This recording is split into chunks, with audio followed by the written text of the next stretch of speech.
Good morning, Winnipeg. Good morning, Manitoba. And for all those joining us live this morning on our YouTube channel and all of our social media platforms, we say good morning, universe, and welcome to the Illegal Curve Hockey Show. I'm your host, Drew Mindell, joined by Dave Minuk, joined by Ezra Ginsburg. Gentlemen, good to see you on this Saturday morning. Lots to talk about the Winnipeg Jets. It's a Jets game day tonight in action in Montreal to conclude the two-game series, and we're a little more than 48 hours away from the NHL trade deadline, so we're going to be all over that as well. Nice to see so many people in the chat, so many of our regulars and newcomers. Nice to see you all. Do as Blake Wallace, Blake at the Lake, said, smash the subscribe and hit the like button. Listen to Blake. Blake is a very smart man. I think Robert Palmer's a pretty smart man. He's been up since 4 a.m. waiting for the best show in hockey. Well, there you go. Robert is very smart. Basically, everybody who's joining us, everybody who's chatting with us, they're all very smart men and women. Nice to see so many of you on this, what is this? The 10th day of April. I should really keep an eye on that. My anniversary is coming up, so somebody needs to remind me about that later on next week. But in any event, so good to see so many of you. Dave rocking the Detroit Tigers hat, keeping us on our toes as we try and keep track of your myriad of baseball allegiances. Yeah, I'm a big Tigers guy. Love the Tigers. You did live in Detroit, so I mean, I can grant I actually didn't live in Detroit. Close enough. Michigan. I did live in Michigan. Michigan, good enough. No one's gonna argue about that. Ezzy, nice to see that you're still homeless based on your current appearance. Yeah, good to see you, boys. I guess we were wrong last weekend. We were saying that the Jets would complete a trade before this Saturday's show, and actually, technically, you didn't say before next Saturday. You actually said before the trade deadline, so you're still good. That's true. But the question was, will they have made a trade before next Saturday's show? And you obviously, in typical Ezzy fashion, didn't answer the exact question. Dave, you answered it incorrectly, mind you, but at least you answered it. I don't think I did, actually. I think and for the record, I didn't, because as I'm about to inform the readers and the watchers and the listeners, the Jets did make a move. They signed Cole Keller, Altona goalie from Altona, to a deal for the remainder of the season. He got his first win on Thursday night for the Manitoba Moose. So technically they made a move. They didn't make a trade, though. Fair enough. It's a two-way contract for Cole Keller at the NHL and AHL level. Hard to believe you're going to see him at the NHL level, but you never know. So Ezzy and I were discussing it beforehand, talking about why would they make the move. And I said to hang on, there was a pre-show meeting and nobody invited me? There was a pre-show meeting. Well, you had to be in my residence to have it. But the point is that I'm good. The point is that to me, and I could be wrong, but I think it's almost like what they did with Jamie Phillips. If you remember when they needed a guy. Now they have Comrie, so maybe not so much, but they did. If you'll recall, when Comrie was playing with the Moose and they had Burden with the Moose, and they wanted the guys to be playing. They had, or maybe they lost Comrie, but they had Jamie Phillips go up to the parent club and be that third goaltender. So I guess it's more just an insurance move if they need to, so that way they can keep Burden playing with the Moose and have someone if they need one of their three goalies go down. Yeah, and it's just nice for Cole Keller, right? Like, he was a Los Angeles Kings draft pick. He was in their system. Just nice. He picked up his first win. We talked about that on the post-game show on Thursday night. So just nice for him to get a contract and, keep playing with the Moose, as you said. Yeah. Exactly right. So, and I think that's pretty much all the Cole Keller conversation, because we've exhausted that topic. Dave, of course, will be covering the Manitoba Moose game later on this afternoon, 2:00. It's a busy day on illegalcurve.com between the Moose coverage and then the Jets game, 6:00 tonight, of course, in Montreal, and then the post-game show later on tonight, about a little less than 12 hours from now, maybe 11 and a half hours or so, right around 8:35, 8:45. That's when we're going to be joining you with the Illegal Curve post-game show, talking about everything going on between the Jets and the Habs later tonight. But we're getting ahead of ourselves. We start with the Jets and the week that was for the Winnipeg Jets, and this is the last quiet week for the Jets. We know that the games against Vancouver, which would have made it a busier week, one more game was on the schedule. Those games were postponed due to the Canucks COVID outbreak. So the Jets only played Monday against Ottawa, that rescheduled game against the Senators, a 4-3 victory, a hard-fought 4-3 victory as it happened. And then Thursday night, they go into Montreal to face the Habs in the first of two games. 4-2, the Jets victors over the Montreal Canadiens. Anytime you finish a week, albeit a quiet week, with 2 victories and no losses, you'll say it's a good week for the hometown team. Yeah, and Dave mentioned this, going into that game against the Senators and how that would help the Jets, right? Because there's a big difference between having a couple of days between games as opposed to 5 days between games. And obviously the game on Monday against Ottawa was completely one-sided. And you mentioned Drew was hard fought, but really it was really a third period push that made that game close. It easily could have been a 5-1 or 6-1 game going into that last period. So yeah, the Jets take care of business against the Senators, maybe not quite as good as the Edmonton Oilers, who beat the Senators 9 times. But to me, the big win was the win against the Habs, just a good, solid, road victory. Obviously, wasn't the Jets' best game, but, you score those 3 goals in the first period. You like the fact that, you got some goals from, guys that haven't been putting the puck in the net that much, like Trevor Lewis and Josh Morrissey. That's something that we haven't talked too much about lately, guys, but, that is something that, the Jets haven't received a lot of, run support from their defense. And we know that this isn't, the 2017-18 Jets where you had, Big Buff and Jacob Trouba and Tyler Myers. It's not that as talented, all due respect, as that group from 2018. But I think you like to see, some of that depth scoring, and you like to see how Andrew Kopp played on that top line after he was bumped up from the second line. And I think, that's something, boys, that we're going to be talking about a lot here this morning. And I think there's a good chance that, Kopp does stay on Scheifele's line. And, even if he isn't on Scheifele's line, we know that Paul Maurice is going to be tinkering with these lines. And Paul Stastny even said that, in his most recent, presser. He said, like, it doesn't matter where anybody plays. Like, even if, you have a Matty Perreault on the first line, things are going to change here with, 16 games left in the season. The Jets have so much versatility with their wingers. The only real big move, big surprise would be, as we've talked about for the last 2 or 3 weeks, if Paul Stastny does eventually move down to the middle. And I wouldn't be surprised, guys, if you see that on the homestand against Toronto. I don't think you're going to see it tonight necessarily, but I think, against Toronto, when we know those games are going to have seeding implications, maybe you see that. But that's something definitely to watch, just with that, flip-flop between Kopp and Ehlers on those top 2 lines. And, Paul Maurice talked about it in his in his presser yesterday. He talked about the fact that, and it's funny because usually he's not that specific, and he did offer some specificity in his remarks when he said he'd like to have the lines he's going to run with by the end of this road trip. So again, there's a couple of thought processes, right? He said by the 17th. So I don't know if he meant he'd play that game against the Oilers and then go from there. And that's kind of the way I took it, was that he would they'd have a 3-day break. So whatever he's going to kind of do within there, it'll obviously be a day off, I would imagine, and then they'll have a couple of days of practice. So my guess is what he's going to do is he's going to pick his lines, and then they've got 3 against Toronto, and he'll go with those 3 games against Toronto. That's the line you're probably going to see, barring injury, for the remainder of the season. That would be my guess. This road trip is a tinkering road trip, and he's been using that phrase quite a bit, and he's been signaling it all throughout the course of his press conferences, talking about how he's going to be playing with the things. And look, Andrew Kopp's playing on his off wing, and he talked about the adjustment that takes to kind of, get used to playing on the side. He doesn't play very frequently. I don't think he did it for the Moose either. So that's something he's trying to learn. And, it's not easy because, again, you're going up against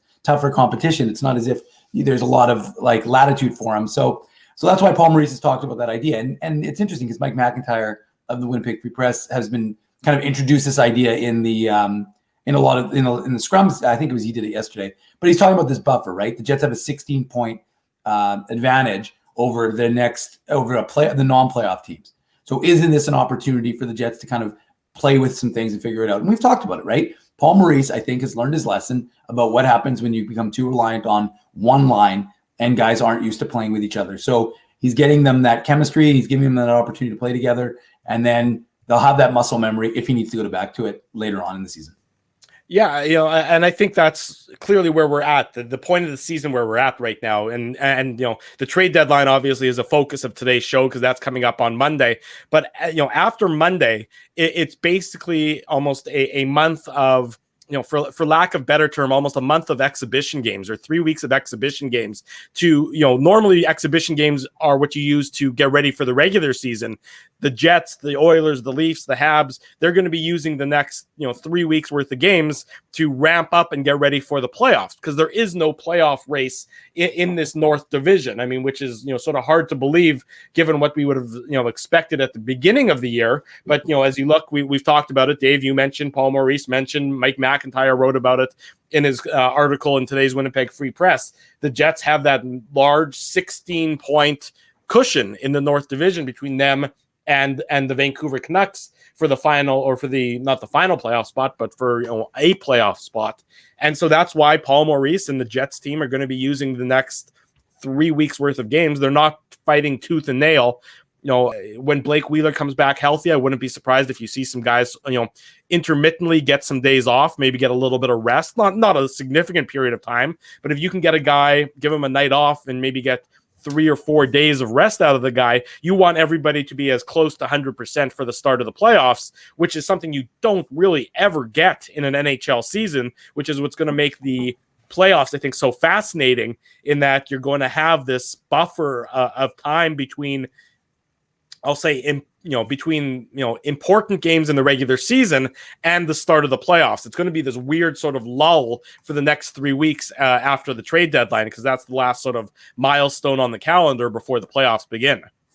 Don't necessarily agree with you 100% here, Drew. Like, I see what you're saying about, there being exhibition games, but like towards the end of this road trip, we know that the last game is against Toronto. That begins 7 straight games against Toronto and Edmonton. So these are the top 3 teams going to battle here. So I don't necessarily think that, these are going to be just light games where, the Jets are hoping to get through them without injury. I mean, these teams are all jockeying for position here. So, right, I mean, I don't think I would be a little bit reticent to say that they're going to be exhibition games, because they do have implications in terms of seeding. Yes, all these teams are going to be playoff teams. There's no doubt about that. But I mean, these teams are going to go to war here in these games. You don't want to get fall behind here. And even though, you could argue, does it really even matter where you finish? That is obviously, somewhat of a rhetorical question. But the point is, I mean, these guys are all professionals, and they're all going to try to win these games. So I would just throw that in there. But I know what you're saying. It is a unique situation in that the Jets are so far ahead of the 5th place team in the division.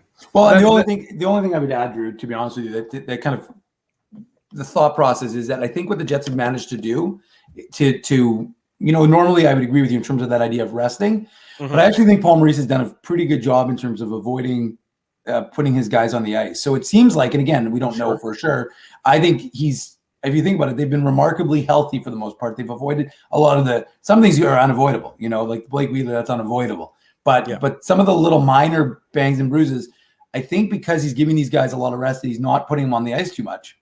I mean, maybe that's kind of going to offset it.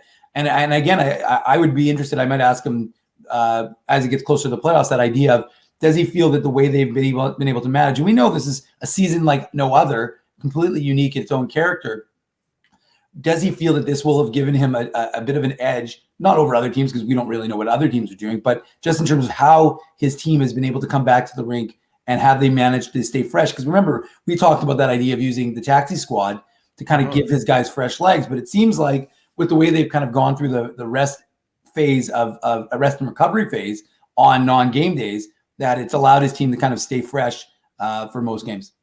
Yeah, yes, and I'm not saying that the games don't matter, but if the Jets go, you mentioned, Ezzy, that they have that stretch of games against the Oilers and the Leafs, and if they go 2-4-1 instead of 4-2-1, I mean, I don't think anybody's going to be pulling their hair out, or non-existent hair, as the case may be, because I mean, all these teams, the Jets, the Leafs, the Habs, the Oilers, they know that they're playoff bound. I mean, here's Mike McIntyre in today's Winnipeg Free Press. All that's left to be determined in the final month of the regular season is whether the 24-13-3 Jets finish first, second, third, or fourth in the All-Canadian loop, All-Canadian division, and which of Toronto, Edmonton, or Montreal they meet in the opening round. To which I say, who cares? And I tend to believe that there is an element of that. I know that the Leafs are the quote unquote best team in the North Division, and they have been certainly all season long record wise. But frankly, I mean, is there anybody who thinks that the Jets cannot beat the Leafs? I don't believe that. I mean, I think you're fixating a little bit too much on wins and losses here. The point is that these two teams could meet each other in the playoffs, right? So you're going head to head with these teams right now. And yes, and this is like, all due respect to Mike, this is nothing new. We've known who the four teams are going to be for quite some time now. Like I would say it's been a few weeks since we've known that the Flames and Canucks are out, right? So it's not like this has changed in the last 2 days or 5 days or anything. But the point I'm trying to make is that you know that you're going to have to go through most likely the Oilers or the Leafs. I mean, yes, it could be the Habs that factor in here. So these are games in which you want to see how you're doing. You want to know what your matchups are like. And so I don't really know what the point is. Like, are we trying to say that, the Jets aren't going to try to win these games? Of course we're not. I'm just saying, like, the teams are still going to try to win these games. So in that respect, I don't think, much has changed. The fact that those other teams are out of the playoff picture. And come on, guys, there's 16 games left in the season. We can't start talking about resting players. You do that when there's maybe 4 or 5 games left in the season, but I think it's much too early to start talking about resting players. Fair, but I do think that after Monday, this is going to become a real grind for the next 3 weeks, almost dull because of just the nature of the beast. I mean, these players get up for important games. They're humans. They know that, this game on a Saturday night, when you're battling for playoff positioning or it's a statement kind of opportunity, matters more than a random Monday game, or it's easier to play in that kind of game than a random midweek game. And I think that's the next 3 weeks is going to be really difficult on these players to get the excitement and the energy, because they'll know psychologically that they're basically a playoff team. But there's nothing really to play for aside from, to your point, playoff positioning, and there's not really many statements you're going to make between now and the end of the regular season, Dave. Well, and the only thing I would say though, Drew, in the normal course, you're probably right. If you were playing a Philadelphia or a Minnesota on a Tuesday night, you may not have that incentive to get up for it.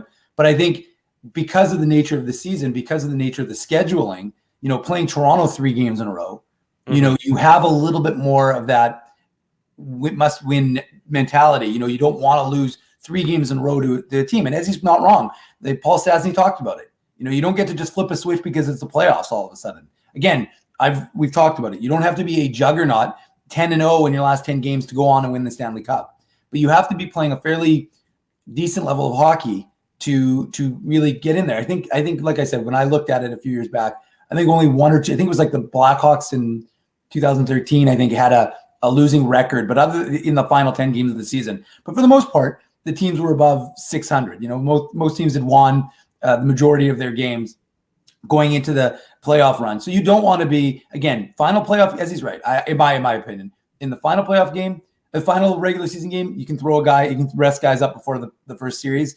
But, you need your team humming along. You need your team playing. And like I said, Paul Stastny, who's a veteran, who's been in this game a long time, has a lot of experience. He talked about it. You don't just flip a switch and say, well, now is the playoffs. Now we got to start playing.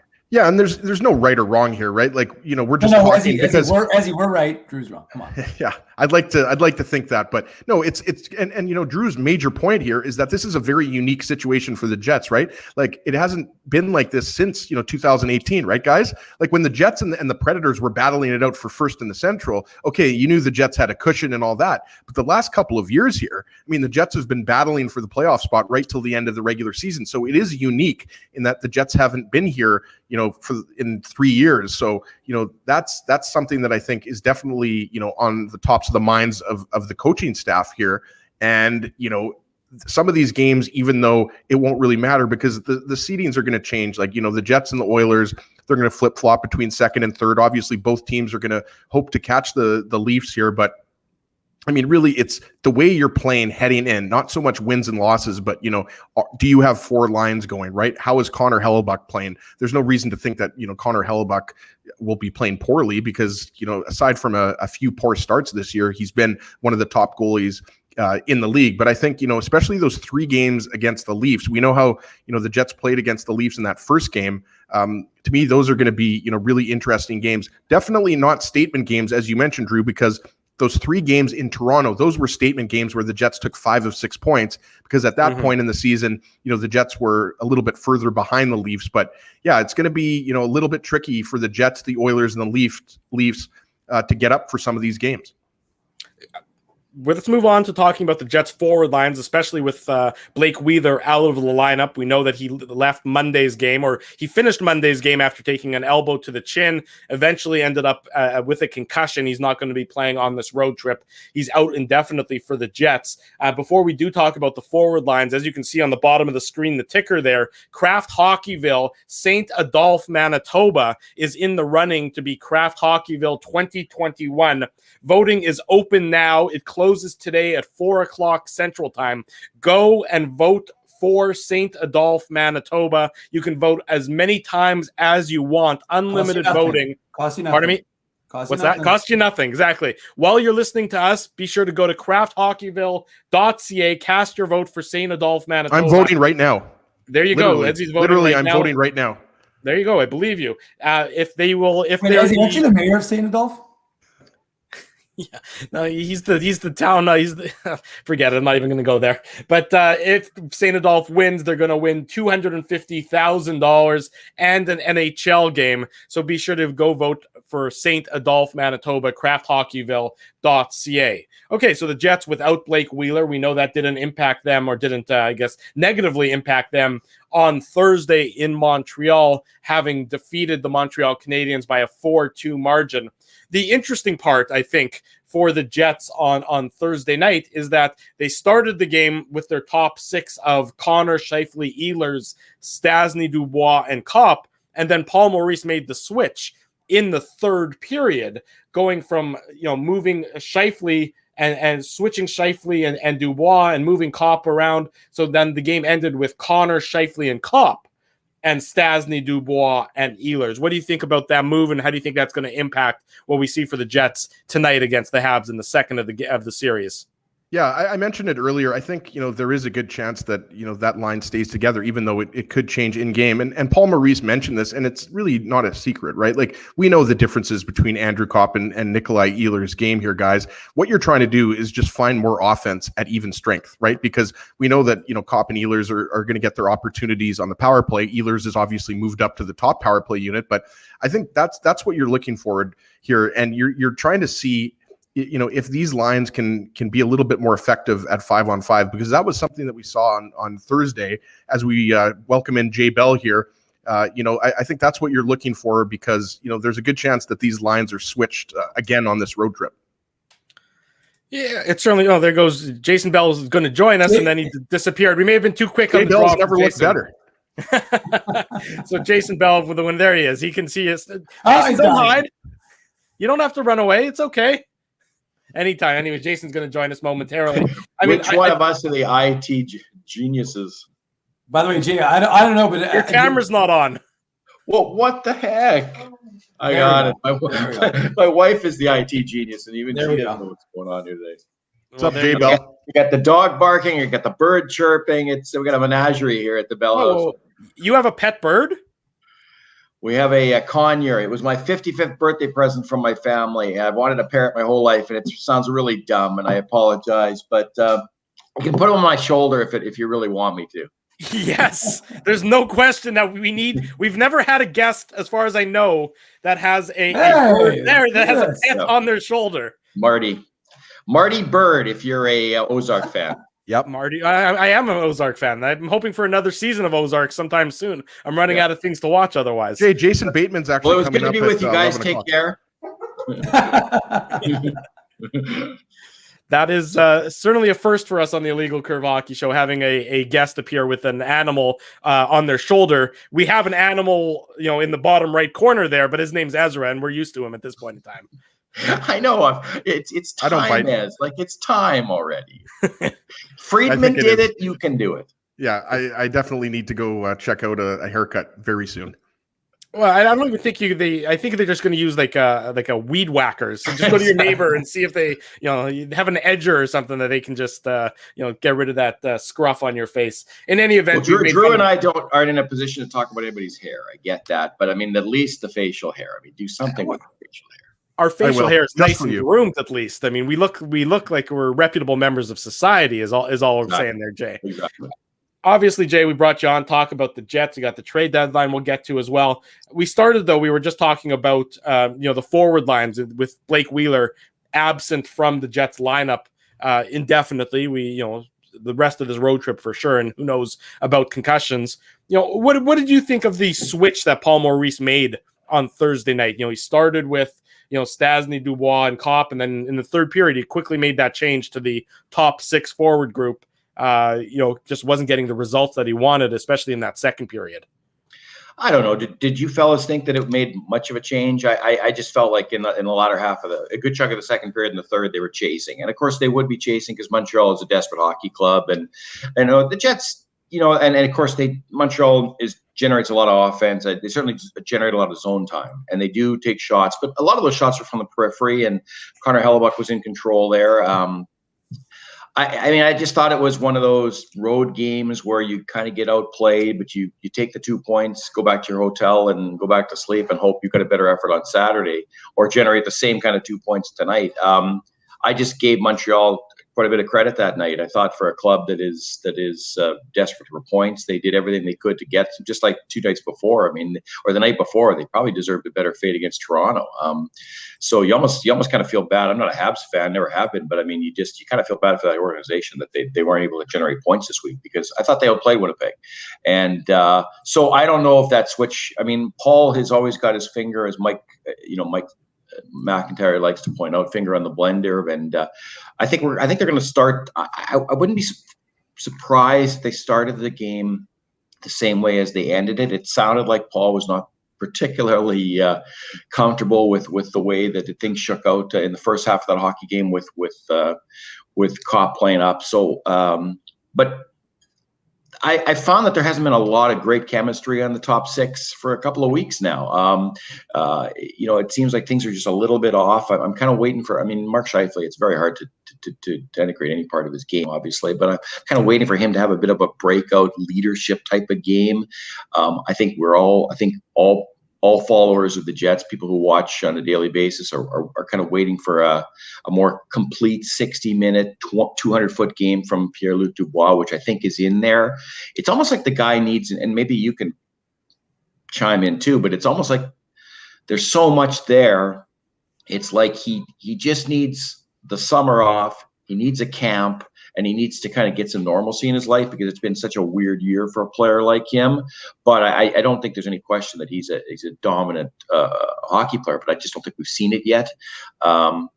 Without Blake, there's a bit of a different identity with this hockey club, and they won by committee the other night, and I think he kind of got a sense that there's going to have to be a lot of that. And if they can get the kind of production and just zone time and good work from the bottom 6, they're going to probably keep rolling at least toward the playoff time.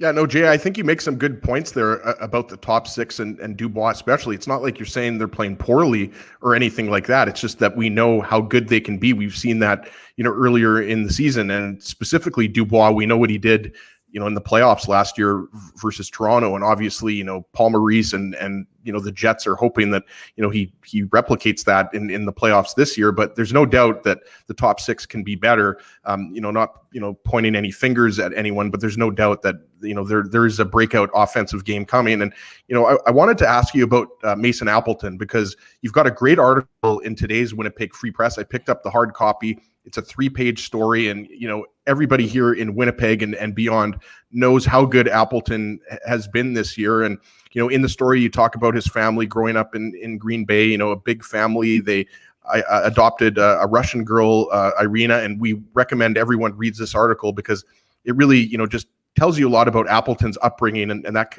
how it kind of led to where he is today. And with the expansion draft kind of on the horizon. And we know that Appleton's got a year left on his contract, but Andrew Kopp, Adam Lowry, I mean, these guys are free agents. Kopp's an RFA, but Lowry's a UFA. But you got to think that Appleton is one of those guys that, Chevy is thinking, I'd like to lock this guy up for, 3-4 years, maybe even something like 5 years, just based on the way he's played this year.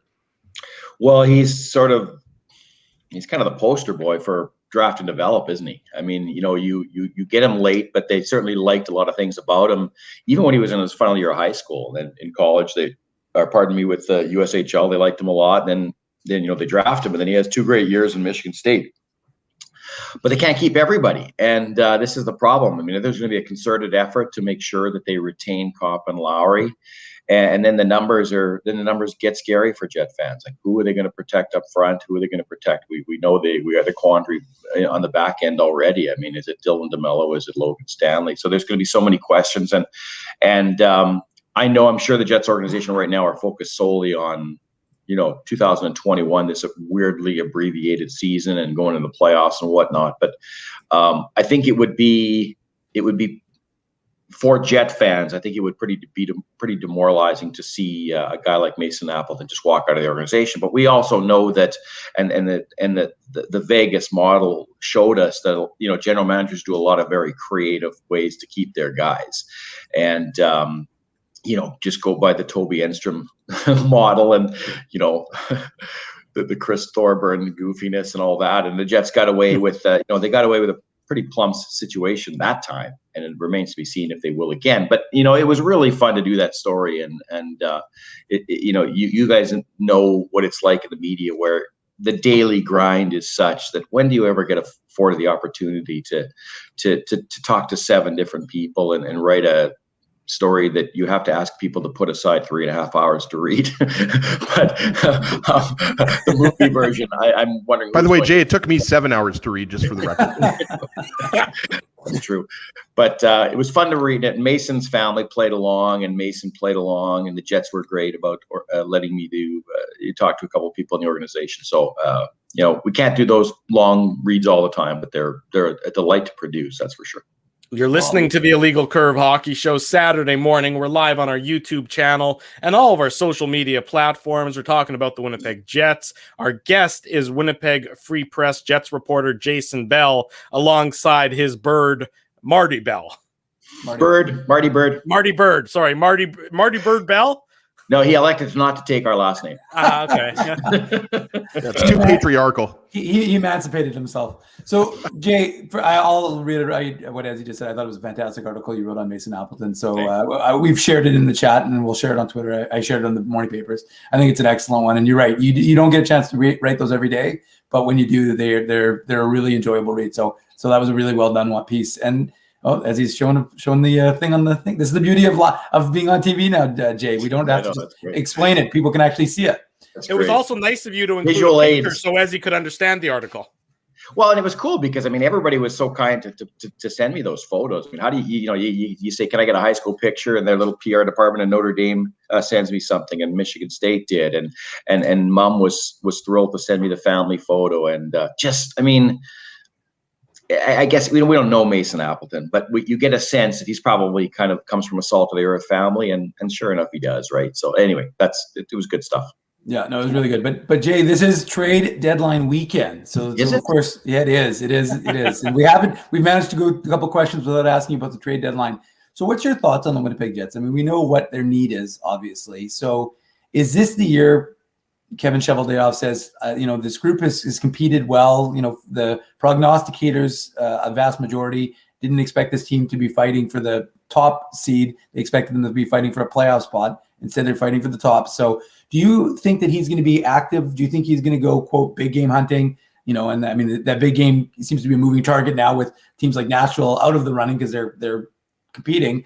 But teams like, Columbus looks like, with all the injuries, with all the moves they're making, they look like they're in fire sale mode. So I guess a guy like David Savard, what do you see the Jets doing this weekend?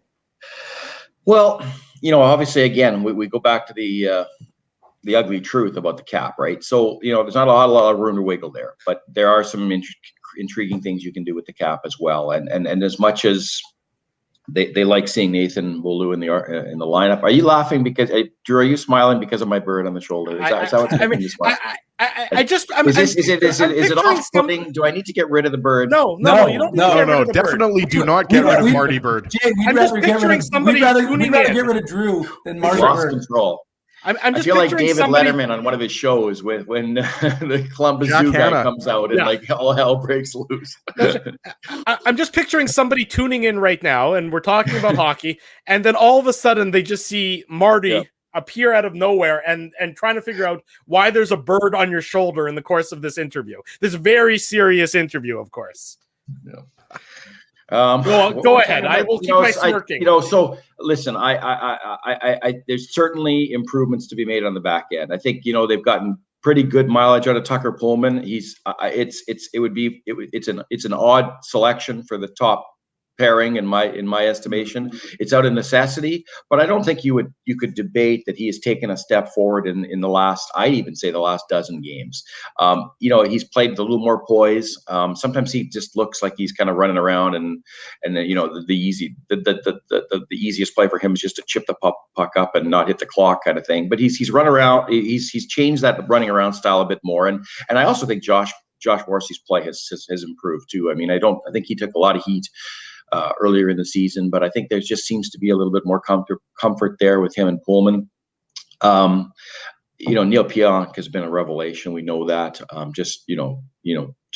They talk about the most valuable player on the team, and they always seem to point to Connor Hellebuck, which is fair, and Mark Scheifele. But wow, where would this team be without Neil Pionk? I mean, all the things that guy does. So, and Derek Forbrook is a suitable partner at this point. I mean, but and then on the third pairing.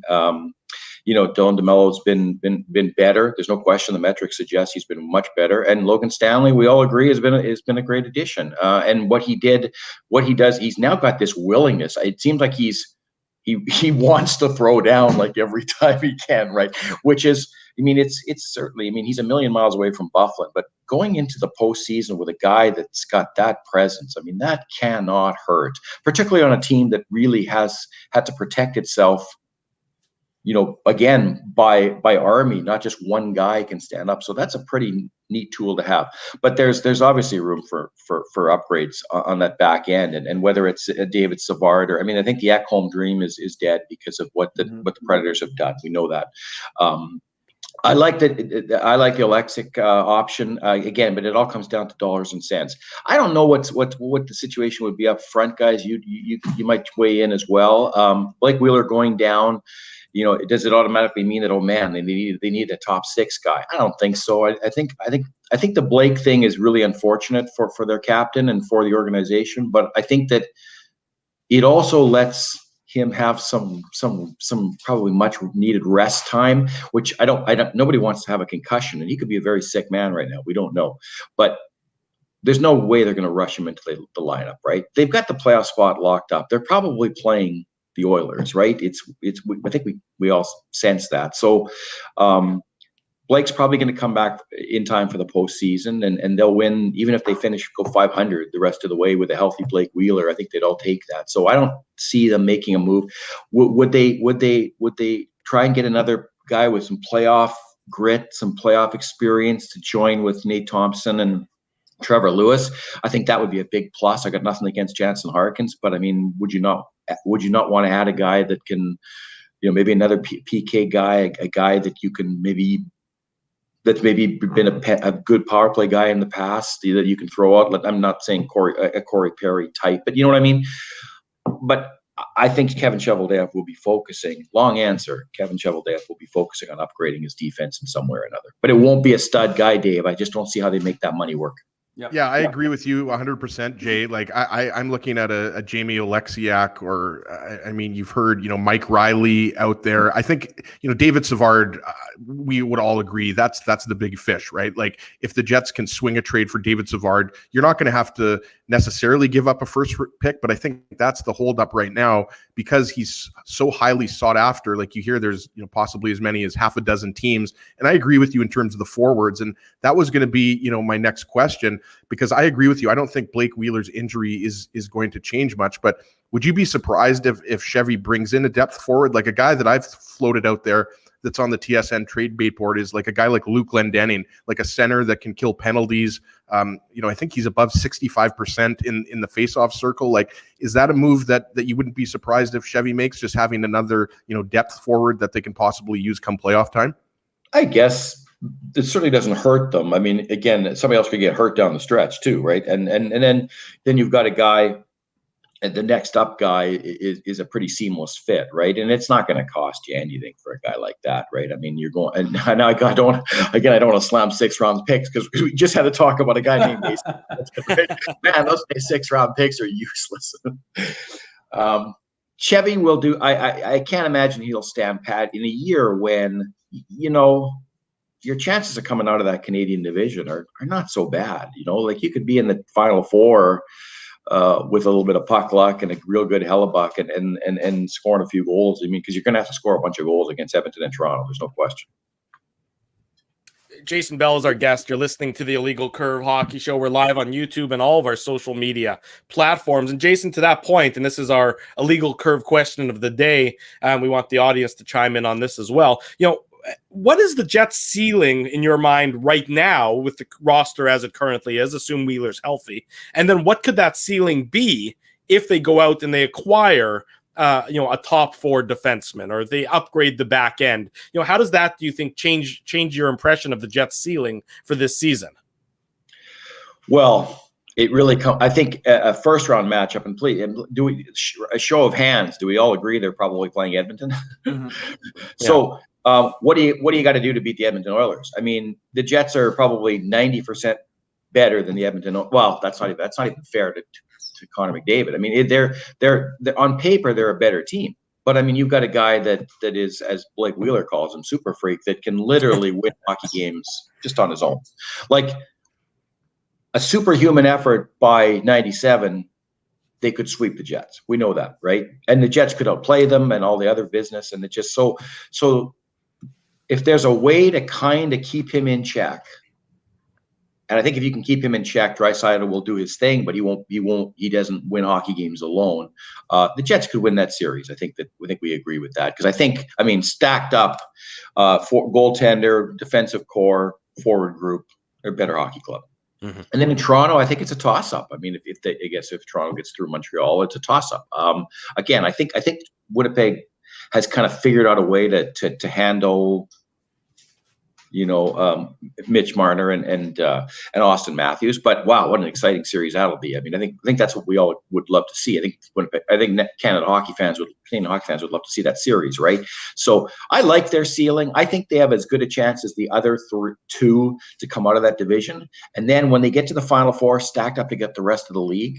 I'd like to think that I know a lot about the NHL, but I'm like, I don't know. Like I'm embarrassed to say I had to check again to see who was actually in the playoff race in the other divisions, because it's like another sport right now, isn't it? Is it? Am I alone in that? No, you're not. You're not. Many people, Jay, have said that on our show, and they're not the only people thinking that. Just because we're seeing Montreal, Toronto, Ottawa, Calgary, Edmonton on a nightly basis, or I guess every second night, sometimes nightly, and yeah, it's kind of tough to see the rest of the league, right? Because you're so focused on the Canadian teams. And well, I make a point of trying to watch the highlights at night, but then you're kind of going, wait a second, oh yeah, Columbus is playing Pittsburgh. Well, wait a second, Law and Order's on too. Like I may as well just so I haven't been engaged, and it's kind of my job to be engaged, but Seinfeld's on. So I don't know. It just seems so weird. Yeah. It just seems so weird that once it gets out there, it's like going to be like this whole new world of hockey, right? Once we get out of this, and don't forget, we got to figure out too where the playoffs are going to take place. Like, right. Is the Final Four going to be in a bubble somewhere, and that's going to kind of suck? Yeah. But to your original point, I think the Jets have a great chance to get to the Final Four if they shore their defense up a little bit and figure out a way how to corral Connor McDavid to a point where he's just a superstar and not like otherworldly. They got the best goaltender in the National Hockey League right now in so many respects, and it's obviously Philip Grubauer and Vasilevsky are playing well, and we don't get to see them, but all we see is Connor McDavid. Connor Hellebuck. We see a lot of Connor McDavid too, but all we see is Connor Hellebuck, winning hockey games on his own. So. Jay, I wanted to ask you, I think we all agree with you that there's a good chance that it's going to be Jets and Oilers. And I don't know if you could see, I was salivating at the possibility of the Leafs and the Habs playing in the first round, because that's just going to be an absolute bloodbath. But what I wanted to ask you is kind of like, what do you see happening, with the other teams in the division that are the contending? I mean, we know that the teams that aren't making the playoffs, but do you think other teams are going to be busy? Because we know that, Montreal already made their quote unquote big move, bringing Eric Stahl in, and obviously the Leafs acquired Riley Nash, who's a depth forward for them. They only had to give up a 7th round pick. Yeah, that was a money thing too, right? So absolutely, the Columbus retained the money, and so I guess the other team, that I'm coming around to is Edmonton. We know they're right up against the salary cap. So, I mean, do you see the Oilers or the Leafs or the Habs, for that matter, making any more moves? Because I mean, we know, as you said, all these teams have the salary cap issues, and it just doesn't seem like any of these teams are going to go after, a Taylor Hall or, some of the other big names that are out there. Well, they're the brass of those teams are probably thinking like the Jets, like at standing pat, we got a pretty good chance. And is this the year we really want to dump a 1st round pick on like David Savard? I mean, that's a big ask, right? I think Edmonton is, they could certainly do to shore up their defense as well, right? Montreal, I mean, Brendan Gallagher going down, and it looks like he's possibly not going to be available for the 1st round of the playoffs. I mean, he would be a thorn in Toronto's side like he has been with everybody else. Mm-hmm. So Eric Stahl doesn't fit that role. And I thought Eric Stahl was pretty invisible the other night. I'm not saying that Eric Stahl isn't a great player, but Montreal, like, he was a real driver, Brendan Gallagher, and we know that. So does Montreal have to go out and get a player, or they just move Corey Perry up? Because Corey Perry, I thought, again, has played really well. I mean, it seems so. I just don't see a situation where a bunch of these teams are gonna make these, kind of mortgage the farm on this year. It's one of these years where, like, let's just kind of roll the dice and see what happens. It's kind of a goofy year. Let's just take our chances. I'm not saying there's not going to be any moves tomorrow or 2 days from now. And I'm sure TSN and Sportsnet are banking on it, right? But what else are they going to want? Or what else are they going to show on their program? But there'd be minor moves. But does anybody out there think that any of those 3 teams are going to go for a big fish? No, I think there's a good chance that Toronto might acquire a goalie. And then, like you said, Jay, like, they're minor moves at this point. I don't think, first off, are any of these names even big? Like, Taylor Hall doesn't have the same cachet. Not at all. Little Seinfeld reference there, cachet baby. He doesn't have, the at least this year, he's got a couple of goals. He's only got 1 goal since the first game of the season. I mean, he's really struggled, as have the rest of the Sabres. But no, I don't think any of the Canadian teams are going to make any big moves. And the one team that you thought might be a significant seller, the Calgary Flames, it looks like, they're not moving any of their big pieces like Johnny Gaudreau. So I think it's going to be pretty Sam quiet. Bennett loves being there now, apparently. So it's just kumbaya over there. Daryl Sutter has brought everybody together. Yeah, kumbaya with no results, though, unfortunately, for Calgary fans. No. No, he's publicly shamed almost every member of the organization already, but they're thrilled to have him. And apparently he likes being ensconced in velvet too, by the way. Nice Seinfeld reference again. We appreciate that more than anything. Jay, do you see the Jets doing anything from an internal perspective? I mean, you do have internal options. You've got Gustafsson and Sandberg, who are both injured right now with the Moose. But I mean, there's always the possibility, to your point about not mortgaging the future because this year is so unique. I mean, there's some who would say, well, if it's so unique, maybe it's an opportunity to go for it. But there's others who say, well, maybe you have to stand pat because there's so much uncertainty. Because, to your point, and we've talked about it on the show, I have no idea. It's almost like the American League and the National League when they never played each other, and it was hard to understand how you would go up against those teams. I have no idea what's going on in the rest of the league. So you don't know how the North Division stacks up against the Metro or whatever these divisions are called now. I don't even know all the names. But the point is, you don't know. So there's a lot of uncertainty. So do you see the Jets, like, look what happened with Logan Stanley, right? You're not going to necessarily, you have a little more certainty because it's not as if there's been that long gap. You've got these guys playing. Christian Vesalainen is up with the team. But do you see the team saying, we do have internal options. We don't need, not necessarily on defense, but from defense too. They got Heinola. Do you see them doing that, saying we've got some internal options? We don't necessarily need to go out and make moves if it's going to cost us too much, because, again, like I said, some of the numbers that are being thrown out are pretty high for what teams are wanting for guys who are UFAs. In a short answer, I would say no, because I don't think. I mean, other than Sammy, Nico, and Ville Heinola may play just so that these other guys get some rest.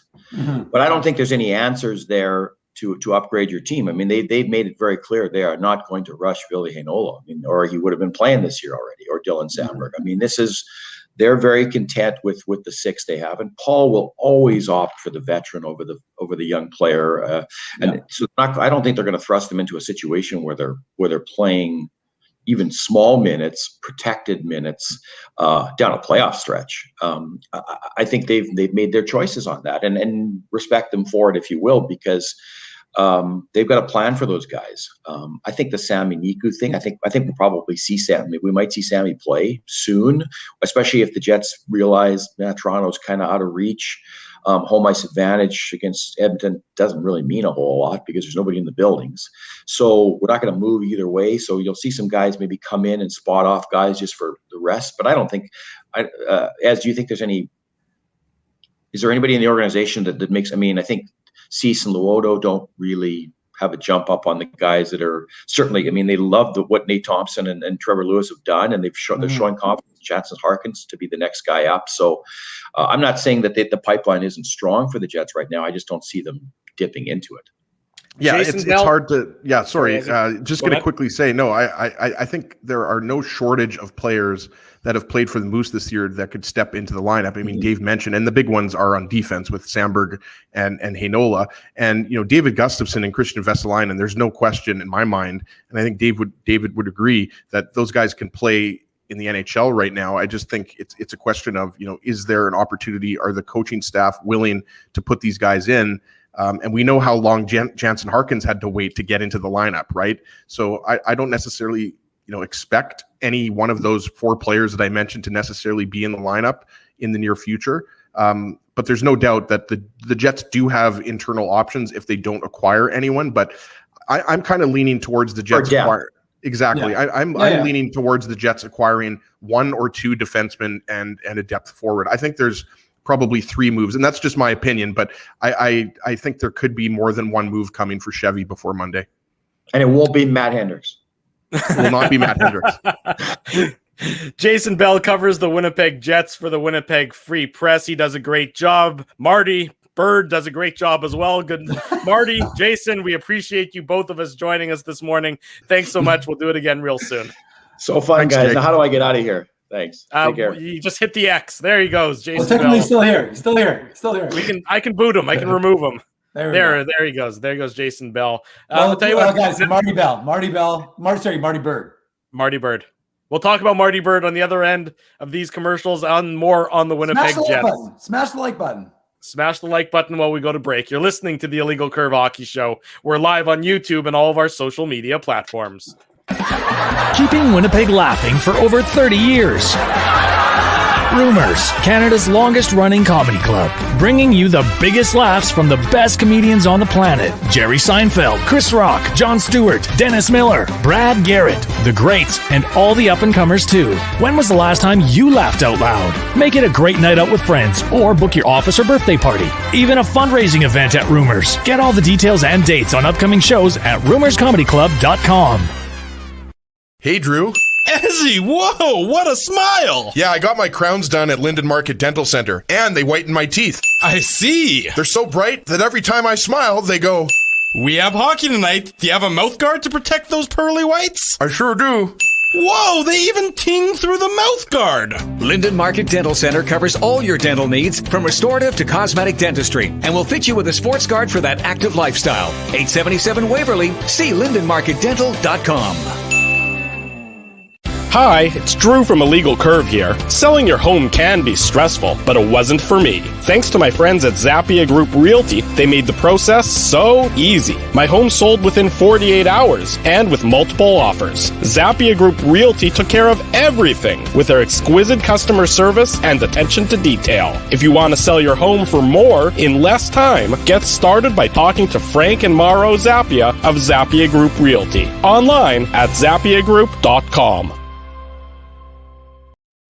While you can't always count on your team winning, nor your favorite player scoring, one thing you can always count on is Bernstein's Deli. They've expanded their services because the team at Bernstein's Deli wants to accommodate your needs and keep you safe. Open Tuesday to Saturday from 9 a.m. to 6 p.m. to serve you. Head to your phone, in-store or online to shop for groceries or order meals from the restaurant, like the legendary Illegal Curve sandwich. Just go to bernsteinsdeli.com. So you're a pizza person, you married a wing person, but somehow your kids are salad people. You can't pick your fam, but you can pick your BP meal deal, starting from $18.99 for takeout or delivery at bostonpizza.com.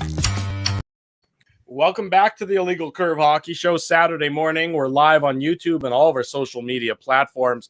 Big thank you to Jason Bell of the Winnipeg Free Press for having just joined us. Jason's appearance is brought to you by Dr. Les Reikus and the team at Linden Market Dental Center, official dentist of Illegal Curve Hockey. Don't be an Ezzy. Always wear a mouth guard and give yourself peace of mind protection as well as facial, teeth, and mouth protection. To make an appointment to get your teeth to ting, visit lindenmarketdentalcenter.com. By the way, coffee and TV owe Dave and I $5 each. Yeah, that's true. Well, I was putting my headphones in, so I mean, it's possible that technically I would be considered late. We'll have to go to the instant replay and let the judges, let the war room decide if it was, if you made it in time. I wasn't doing my usual slide into the seat, so that was okay. There you go. That's good. We don't, I've seen you slide in softball. Nobody wants to see that on screen as well. I think it might have been a trip. It might have tripped into a base. I was going to say, I think I fell once running the bases after hitting a triple. Hashtag no big deal. But should have been a home run, but you fell. Oh yeah, I wiped it. I bit. No, in fact, it was a double because I bit it so hard. Anyway, still to come on the show, Scott Burnside of The Athletic is going to join us for more trade deadline discussion. And then in the final hour, Mark Dumont covers the Montreal Canadiens. He's going to join us as well. No argument over here. We have KV in the chat saying you need to find an official hairdresser for the show. Well, at least for Ezzy. I don't think my hair is that big of a problem. And Dave wears a hat, so who knows what's going on there. But in any event, nice to see so many of you this Saturday morning in the chat room and watching us. While you're here, make sure you hit the subscribe button, hit the like button, leave us some positivity. We like to hear from our fans about what they like and what they don't like on the Illegal Curve Hockey Show. More about what you do like, though, to be perfectly honest. Anyways, gentlemen, let's talk about... Mike, I got to interrupt. Mike, the whiteboard is only for post-game shows. Mike Severino is asking Dave, where's the whiteboard? It has illegibly scrawled on it illegalcurve.com, but that's just a post-game show exclusive. Drew, that's a good reference. People should go there right now. It's a very good place for Jets and Moose news. There you go. You see how I did that? Just subtly sort of sliding it in there, Dave. Thought I'd give you a little bit of a pump up there. In any event, gentlemen, let's talk about the trade deadline. I mean, we've been talking about it for a number of weeks, but now we're into crunch time, about a little more than 48 hours away from the absolute deadline, where the Jets will either make a trade or they will not make a trade. I mean, historically, really, is that what they're going to do? Trade or not trade? That's some good analysis right there, Drew. Thank you. I appreciate it. That's why you come to the watch this show for that kind of insight. Kevin Cheveldayoff usually doesn't strike until the day of when it comes to the NHL trade deadline. We remember that with Paul Stastny. We remember that last year with Dylan DeMello and Cody Eakin coming over from Vegas, and the Eakin one was sort of being really late, almost right up against the buzzer. So, as much as it would be fun if that trade were to happen in the next 90 minutes or so, it's unlikely, I think, from my perspective, that we're going to see Kevin Cheveldayoff make his move today.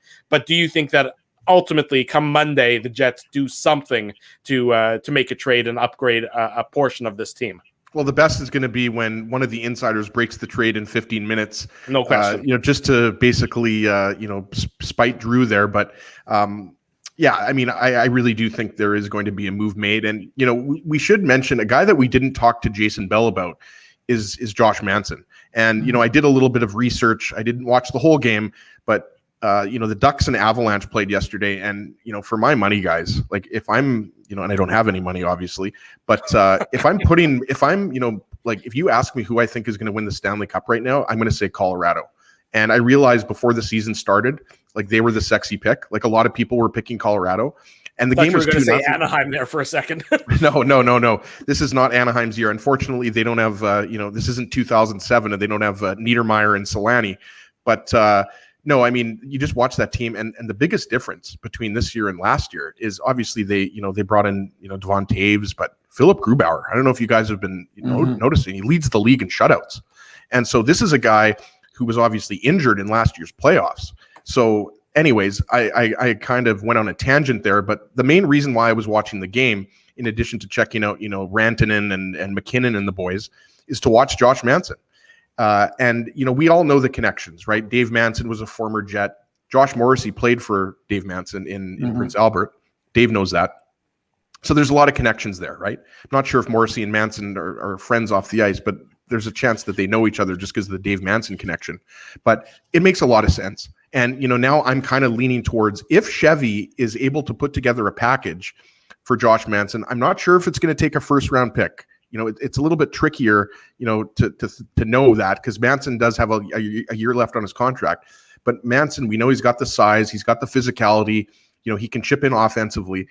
Wouldn't it be nice, guys, to see a Morrissey Manson top pair? Like, I think that could really work nice. And then, if we're talking about Jamie Oleksiak, Mike Riley is having a very underrated year for the Senators. I know we have a lot of people in our chat that have been talking about Mike Riley for a few weeks now. It doesn't have any goals, but I think he's got 16 or 17 assists, Dave. Riley's a guy that can move the puck, former standout in college hockey, I think with University of Minnesota, if I'm not mistaken. So Riley makes a lot of sense. So yeah, Drew, I mean, you have to think, put it this way, guys, with the way the Jets have played this year, Dave has mentioned this, don't you have to reward this team by going out and bringing in, whether it's one defenseman or two defensemen? We know that you need to have 10 defensemen if you're going to go on a long playoff run. So I think the likelihood of Chevy doing nothing is low. And to your point, Ezzy, and I know a lot of people have been talking about it, and the insiders have reported on it, that Manson has the Jets, on his no move, on his no trade list. He can waive that. That's not those can be, because remember, Paul Stastny had the Jets on his no trade when he waived from St. Louis to come here. So it definitely can be arranged and can be worked around. So I don't think that makes it an automatic deal breaker. You're not coming to Winnipeg in the second year of a 6-year contract. You're coming to Winnipeg in middle of April for a playoff stretch drive, which I think is a lot more appealing. I mean, as nice as it is to live in Anaheim, don't get me wrong, and go to the beach every day. But if you want to play meaningful hockey come playoff time, players find a way to make that work. And then who knows about, of course, the extra year left on the deal, but that's a separate issue altogether, Dave. Is Manson realistic in your mind, or is the cost going to be almost too high? Because I think the cost, it's probably not going to be as high as it would have been for Ekholm, but I don't think it's going to be terribly dissimilar, especially because you do get that extra year. Yeah, no, I mean, that's a fair point by you, Drew. And I assumed actually as he was watching the Anaheim game, just because he wanted to watch former Jets draft pick Chase DeLeo play his first ever game in California as a member of the Anaheim Ducks. I thought that was the 2014 fourth rounder, but evidently it wasn't to watch that. It was to watch Josh Manson. So I would say that, look, you're in a tough position if you're Kevin Cheveldayoff, because you have a team, again, like I said, that is, you can say whatever you want. Connor Hellebuck is still going to be here for a number of years, not as if he's going anywhere, and he's not as if his talent is declining anytime soon.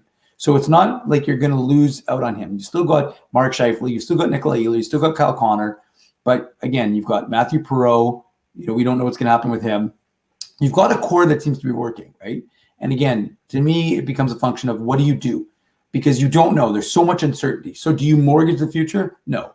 I mean, as he made the distinction, I think in the last post-game show, in terms of Heinola versus Sandberg and whether one is untouchable versus, and again, Heinola's not going anywhere. Nashville can ask about him, but Jets weren't about to trade him. And realistically, I don't know how seriously the Jets would trade a guy like Dylan Sandberg either, because again, he's part of their future plans. Now, again, it's that big decision that Kevin Cheveldayoff has to make.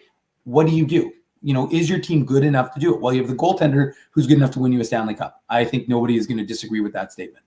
I think you have a forward group that is talented enough to score you probably away. I mean, again, they have their flaws, they have some warts, but for the most part, it's a pretty balanced group, and they've got a lot of talent. So the question becomes, what do you do in terms of the defense? Because we know that the defense, and Ezzy's right. I mean, they've been remarkably healthy, but you still need to have depth. So regardless of what you're doing, you're making moves. There's no question about it that they're going to add before, because Jason's not wrong. I don't think the Jets want to rush these guys either. Hainola's up with the team right now. He's not with the Moose. So that's, you've got the insurance. He could go in the lineup, but Dylan Sandberg, who I've already indicated to folks is injured, he's not coming up playing for the Jets anyways, I don't think, because he's still got a lot of growing to do as a player, even though he's an older player, coming out of college, but he's not jumping into the lineup anytime soon. So you've got to go and get those guys who are going to be able to give you that kind of the mileage that you want. And to me, again, unless the price is crazy, he's a UFA, but I think David Savard makes so much sense. Now, so many other teams are saying David Savard makes sense for their team. The Bostons, the Carolinas, like whomever, those teams are looking at it. Now, we know Columbus is done, right? They sent Riley Nash yesterday to Toronto. They lost Zach Werenski for the season. So the reality is, let me just make a quick note, though, to remind people, David Savard is being healthy scratched again by Columbus tonight. So, again, they're holding him out of the lineup. It's inevitable a trade with, for David Savard is happening between now and 2:00 on Monday. Yeah, there's no question about it. His time in Columbus is done. And again, like I said, there's a number of reasons why you want a player like that. He'll solidify, I think, a pairing with Josh Morrissey. He's a UFA, so you don't really run into an issue as to what you have to do for your defense when it comes to the expansion, which you would if you've got a guy like Manson. That makes it more of a situation where you have to figure something out with Seattle. So and very close with Pierre-Luc Dubois. I mean, I don't want to use the word best friends, but I think they were best friends on the team in Columbus. And I think, there's probably something to be said for that in terms of a comfort for these players, right? Like they all know each other, but especially in a year where you're not playing these guys, there would be some advantage to that. So again, and even Matthew Perreault, I mean, we sometimes forget, but when Matthew Perreault was asked what it was like to have another French speaker in the room, he appreciated it. There is an appeal to that. So, I mean, to have that sort of camaraderie with another French guy in the room, I think probably would go a long way for those guys. So I think David Savard makes a lot of sense for this team. But again, what's the price going to be? For a UFA, it's a first round pick for sure. Well, that's what I was reading. You're right, Izzy. That's what. So that's you're 100% right, Dave. Like, it's been a couple of weeks now, right, boys? Like we've been saying, because Ekholm's out of the picture, right? Mm-hmm.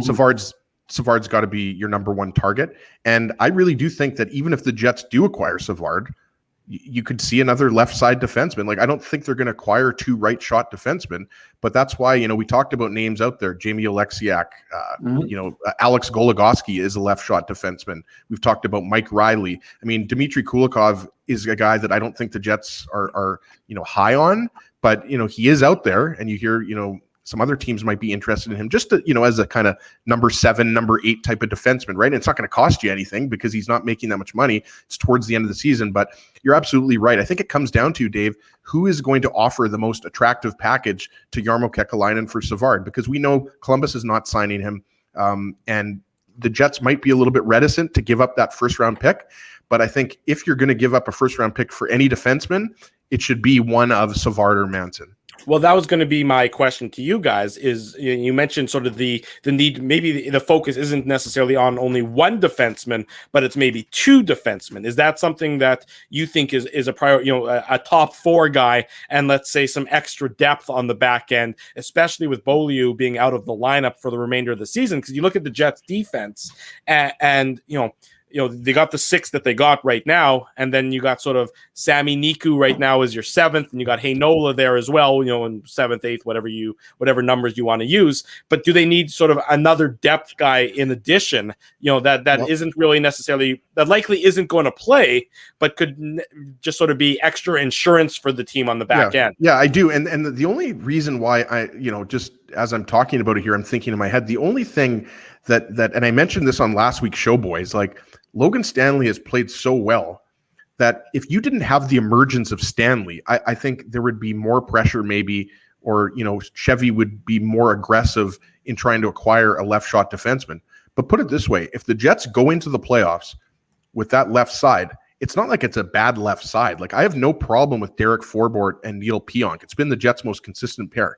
I have no problem going into the playoffs with Stanley on your third pair. The question then becomes, aside from Sami Niku, who's the next guy up if one of Stanley or Forbort goes down? So that's the question. So yes, I do think, that Chevy might go after 2 left shot defensemen, but if it's not Jamie Oleksiak, then it could be like a Mike Riley, maybe is your third pairing guy.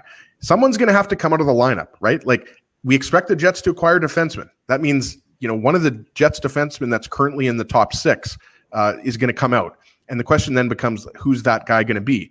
Well, the money would be on Stanley or Poolman, just based on, the quality of defensemen that the Jets have.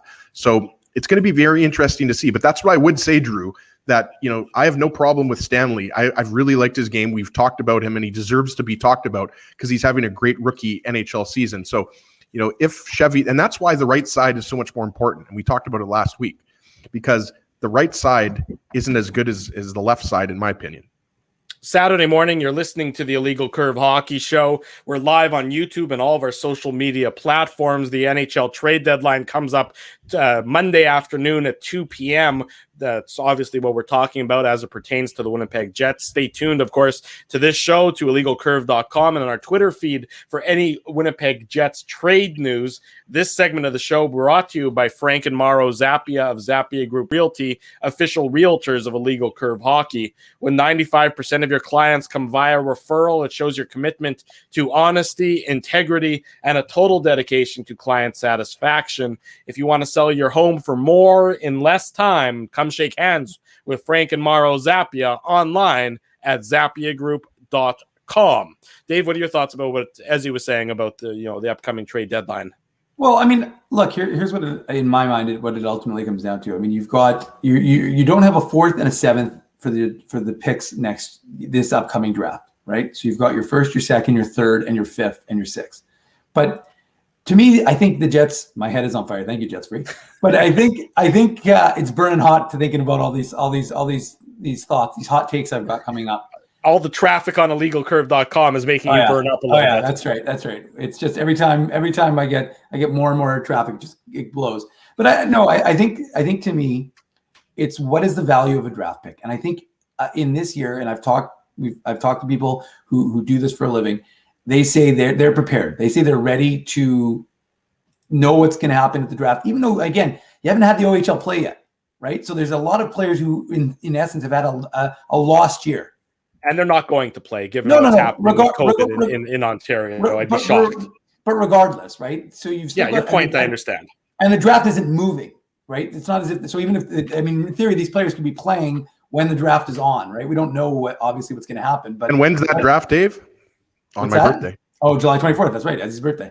So the point is that you've got a lot of uncertainty. Like, again, teams feel confident in their scouting, but at the same time, there's still a big question mark to me. So remember, Ezzy and I were asked last week by you, Drew, would we give up a 1st? And the answer was, well, yeah, you probably would, because I think that's the cost, which now, reading more and more articles, it seems like that is the cost. Even for a UFA, it's a high price to pay. Don't get me wrong, but again, first of all, a Jets 1st is going to be what, 23rd? Well, 24th? They hope it's going to be 25 or later, 26 or later. Sure, but you know what I'm saying? Like, realistically, it's going to be a late 20s pick. And again, they got Jack Rosberg in the late 20s. You can get good players. Good players get drafted in the late rounds of the first. I'm not maligning it. I'm simply saying, this team is a team that builds towards the future, drafts and develops. Trust me, I follow the Moose. I understand that very well. But at the end of the day, you have to understand that at a certain point, you have to be willing to make moves to go for it. You've made a move to bring Pierre-Luc Dubois. That's a move to make your team good for years to come. That's a move to make your team, have center depth that's on par with the Torontos and the Edmontons. So that's a great move long term.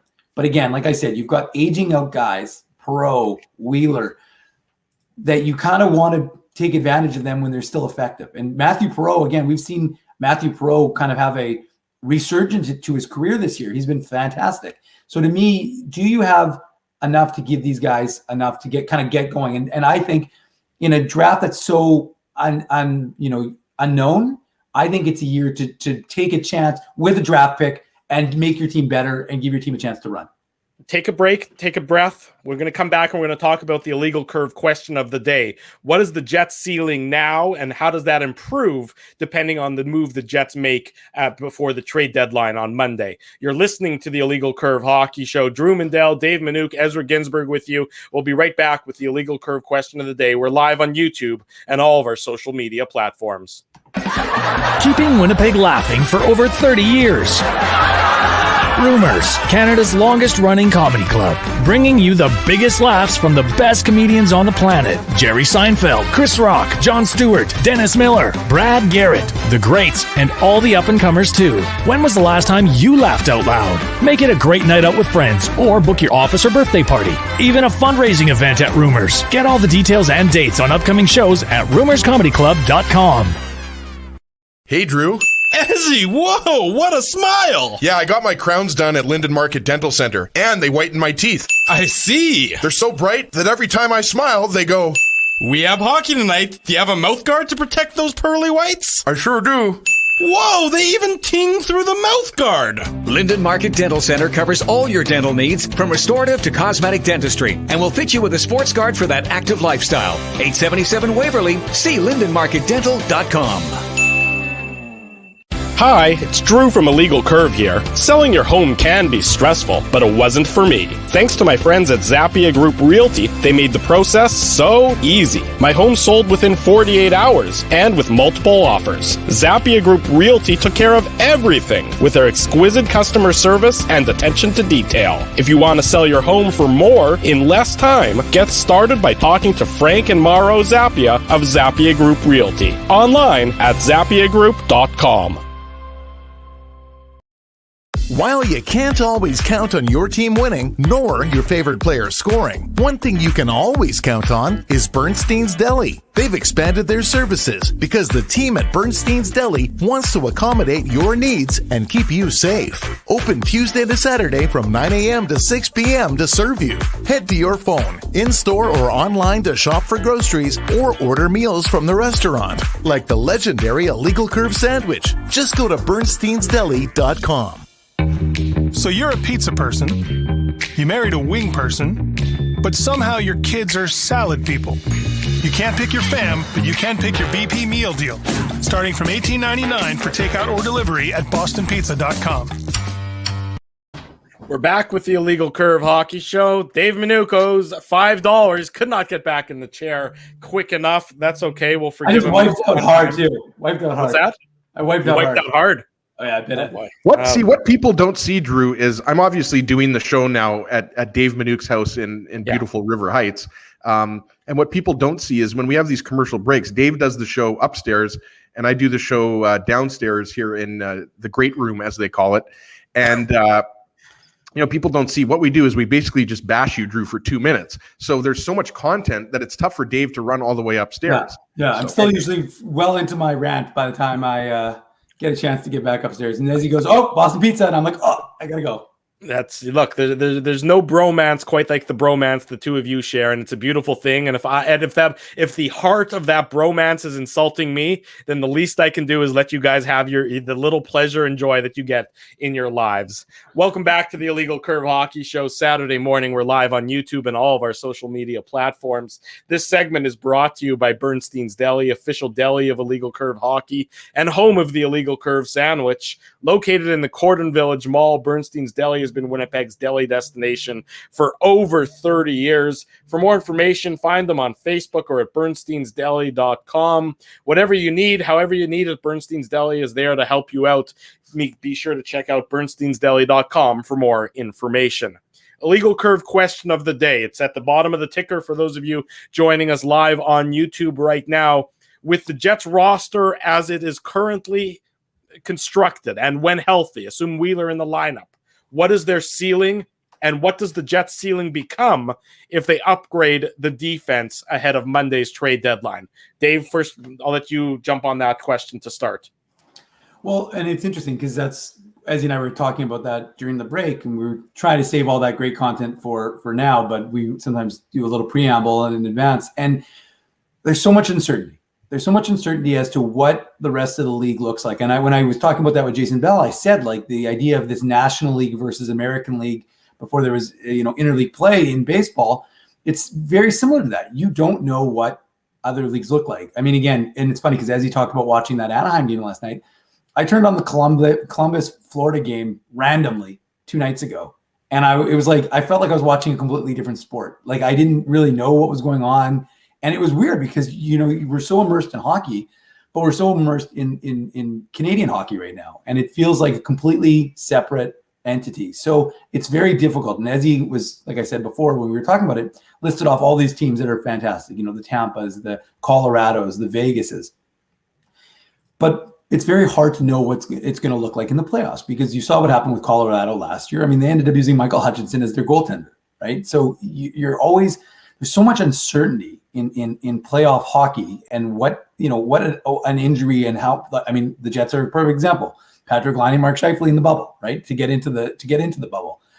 There's so many variables that you have to take into account that come into play. So I can't tell you how the Jets, what their ceiling is, because I think the Jets, again, like I've said, you've got a goaltender who can win you a Stanley Cup. You've got a forward group that has its flaws, has its warts. We've talked about them quite a bit, but they still are very talented. And again, if you can upgrade your defense, get a Savard and an Oleksiak, like something like that, like really kind of give yourself that depth. Well, now you've upgraded your defense. So to me, you for sure can get out of the Canadian division with that group with an upgrade on D. And if you get out of the Canadian division, again, this Jets team has shown somewhat of a resiliency. We'll see what they can do, but I think you can probably compete. It would be interesting. It'd be tough. Colorado, Vegas, not easy, but they may have to beat each other up to get to the point anyway. So again, you've got all these variables that you have to factor in. And that's why I said, does Kevin Cheveldayoff want to, and Jay was talking about it too, do you want to just say, well, we'll stand pat and see what happens next year when things seem, quote, more certain? Or do you go for it? And again, like I said, not go for it in the sense that you're trading away the future. Again, I wouldn't advocate trading away any top tier prospects from the Winnipeg Jets organization. I think you've got a defensive core that's, kind of like what the offensive core was a few years ago, young and growing. And then in a few years, you don't want it to age out. You know what I mean? You don't want, unfortunately for the Jets, you don't want it to be too much of a gap between, but I don't think you will. I think you'll be fine again next year when you have Heinola in the lineup regularly. You have Sandberg potentially regularly in the lineup. You've got Chisholm, nipping at their heels. I think you've got Kovacevic. You've got a lot of options defensively. And again, you're not going to find places for all these guys to play. That's the thing, right? You're not going to have space for everybody. But I think eventually you're going to have these guys come up through the organization probably next year. So you don't want to necessarily get rid of that, especially because remember, Derek Forbort is a free agent after this year. You're going to have to find money to sign Neil Pionk. So you've got DeMello signed, obviously, and Stanley, and there's the uncertainty with the draft, with the expansion draft. To me, it's a function of if you reward this group with that small move, I think personally that you at minimum get out of the Canadian division. And then once you've gotten out of the Canadian division, if your team's feeling good and you've got Connor Hellebuck in net, I mean, the sky's kind of the limit. And to me, that's why I would, if you can do it, if you're Cheveldayoff and you can swing that a move or two on Monday to improve your defensive group, I can't see why you don't do it. Yeah, and the big theme there is that there are going to be big changes for this Jets team next year. Like they're not losing any of their superstars, but Dave mentioned like Derek Forbort, right? Like there's always the chance that the Jets, bring him back. Neil Pionk is a guy that they're obviously going to have to sign to the extension, but it's more so in the forward group. Like you have to look at it big picture, like not just defense, not just forwards, not just goaltending, like where this Jets team is going. And this Jets team is trending in the right direction, right?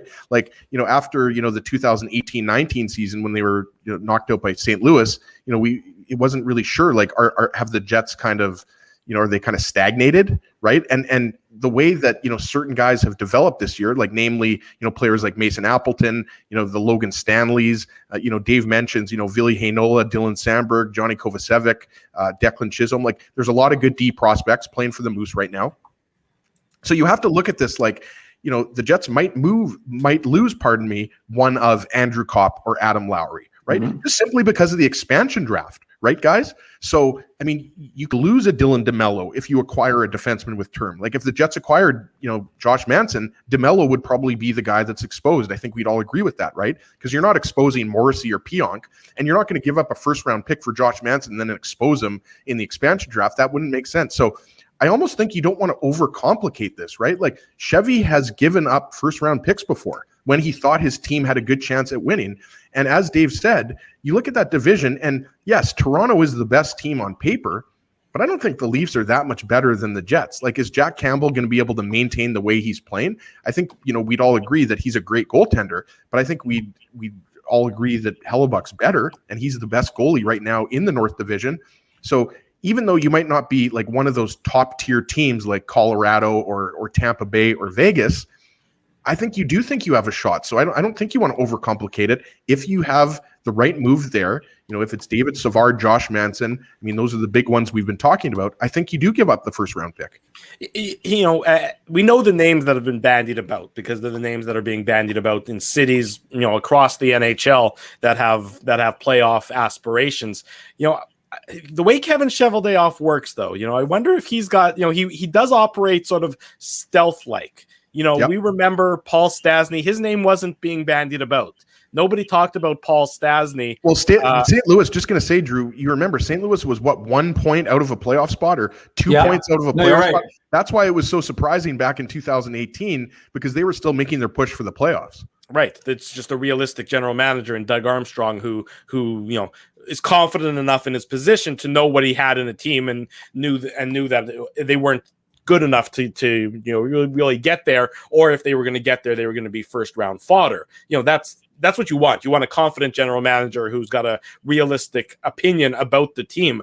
I mean, we were a little bit broken record on this one. It is such a bizarre season because you don't know what is really out there outside of your own division. I mean, we know that the Jets are going to have to go through two of Toronto, Montreal, or Edmonton if they want to represent the North Division.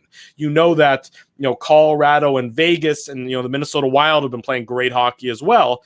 I think up until yesterday, I think they got beat up yesterday. Oh, they got pumped. Yeah, they did. Yeah, like 9-1 or something like that. Yeah, something ridiculous. Just one of those games where you can tell, sort of like the 7-1 Jets loss in Montreal. One of those games where you have absolutely nothing, but that they're going to be, it's going to be a fight to get out of the West Division. With Colorado and with Vegas and with Minnesota. Sorry, Dave, go ahead. Just a little bit of news out of Jets skate from Montreal. They're going to use, I'm reading Mitchell Clinton from Jets TV. He's saying that same lineup for the Jets tonight against the Habs and Connor Hellebuck in net. So same group that they had last game. Just for no surprise, there's nobody really else left right now. With Wheeler out, there's no real question marks as to who else they would bring into the lineup. So no surprise there from the Jets skate. But good update nonetheless, Dave. Appreciate that. But as I was saying, the West, the West Division, Colorado, Vegas, Minnesota, those are the three best teams. They're going to have to battle with one another to get out of that division. You look at the Central Division right now, Carolina, Tampa, Florida, the three best teams there. And then, Nashville is currently holding down fourth spot in that division. You look at the East, Washington, the Islanders, Pittsburgh. I mean, Boston is in a playoff spot a little bit behind those guys, but who wants to face the Boston Bruins in the first round? You never do, especially with the perfection line there. So it's going to be there's no easy division to come out of, which makes it so fascinating to sort of, talk about the arms race that's going to take place for upgrades at the trade deadline. And that's why, I think all these general managers are probably, are eager to do so, because that once you get out of your division, I don't think there's anybody that's necessarily head and shoulders above, because it's been such a struggle just to get to that point.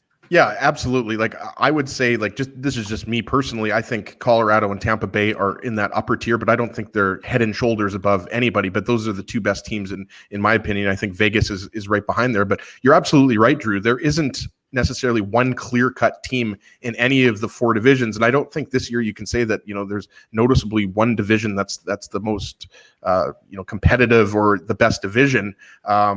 Scott Burnside is joining us now, so Drew, I'll let you bring in Scott. There we go. Scott Burnside of The Athletic joins us to talk about the upcoming NHL trade deadline coming up on Monday at 2:00 Central Time, 3:00 Eastern. Scott, always appreciate your time and insight. Thanks so much for joining us this morning. How are you? I'm doing very well. Thanks for having me aboard. So I love the fire going. I'm feeling kind of cozy. So it's perfect.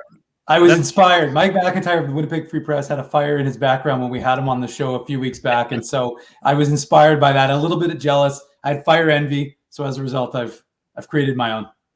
It's perfect. Nice time. It's also a little chilly here in the Peg, Scott. Well, in Georgia, it's rainy here today, so I could even go for the fire just to take some of the dampness off. So what you're saying, it's a rainy night in Georgia? Something like that. Okay, there you go. Scott, obviously, we brought you on to talk about the upcoming trade deadline on Monday.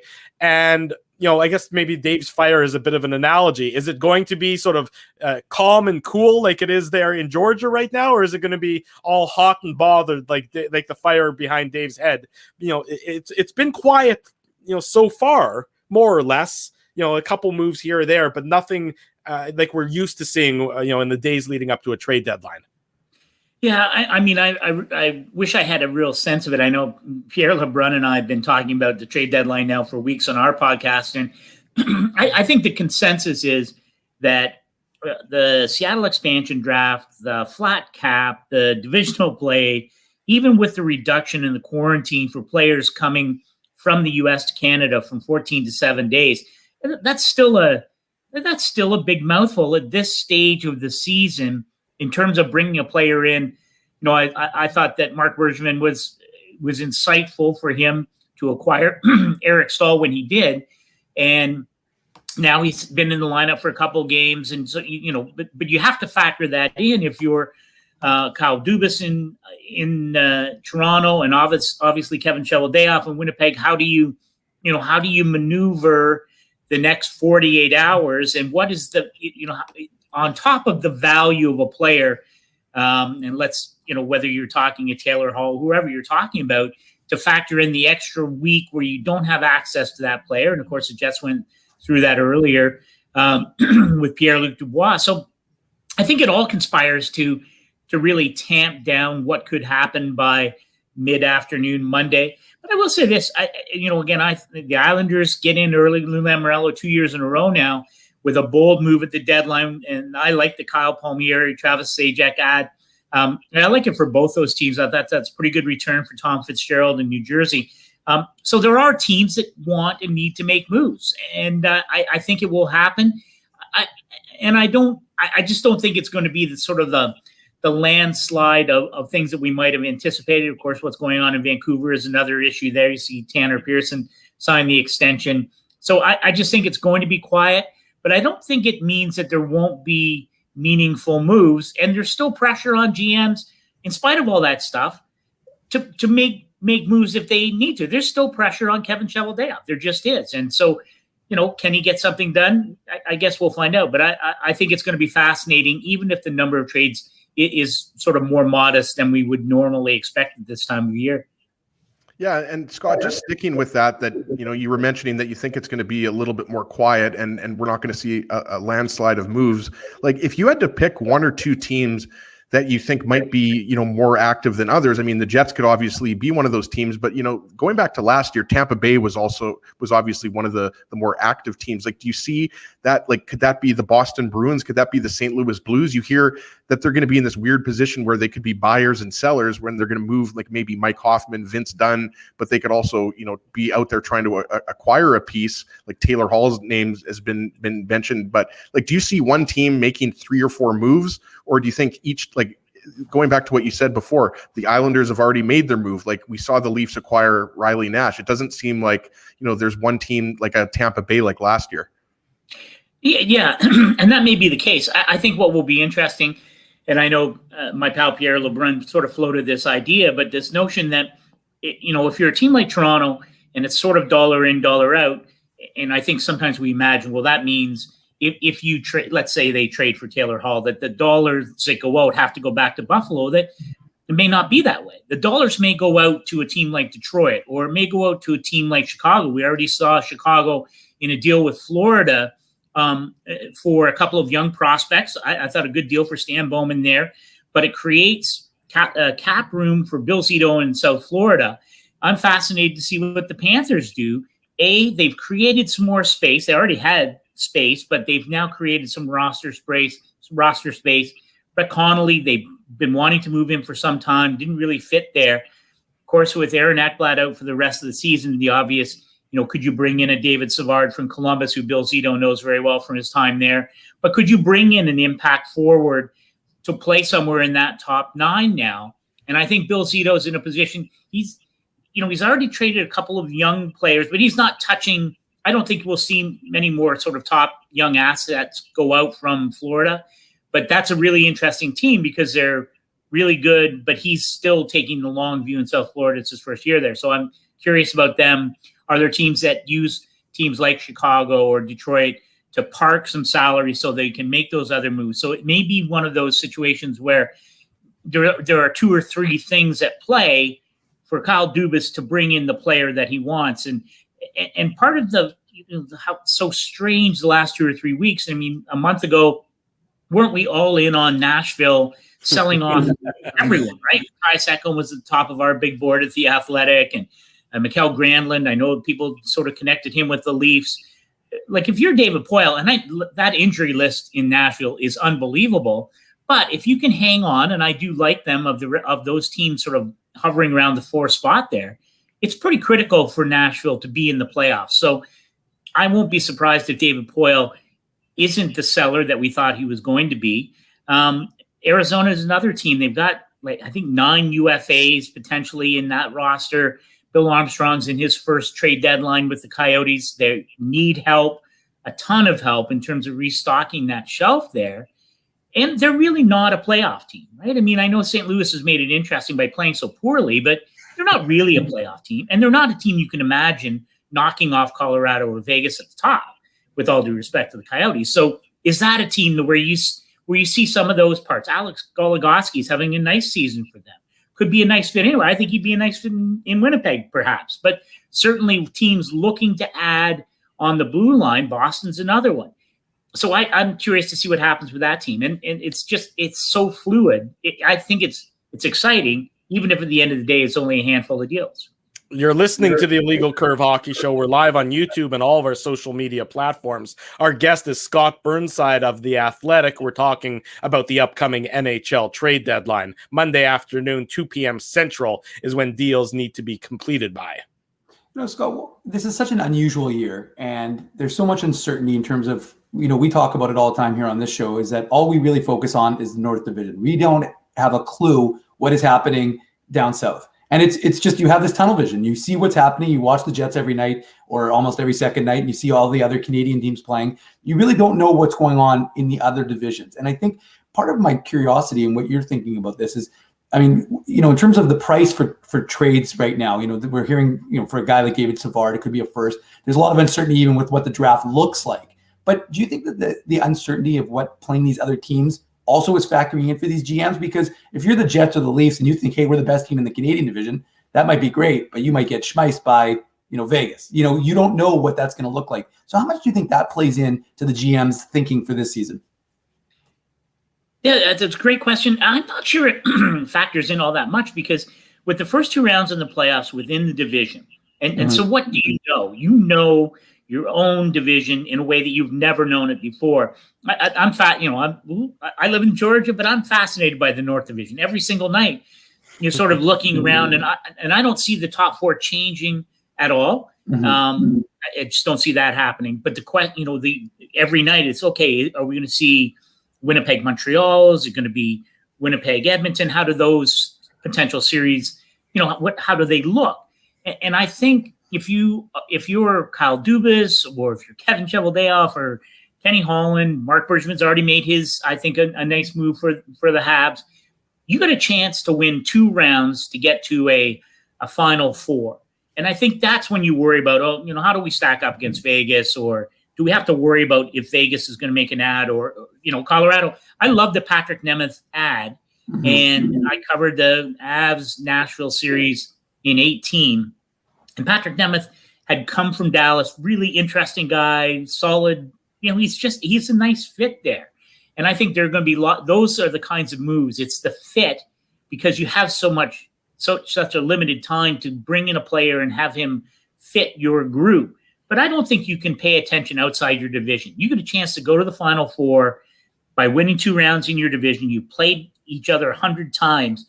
So I think that's where you have to have a comfort zone or a sense of, well, how do we stack up and what do we need to deal with the division first? And I think there are a lot of people around hockey, not just fans, but maybe players and coaches and GMs who really do not have a huge sense of what's going on outside their division because they don't need to. And the demand is know your own business.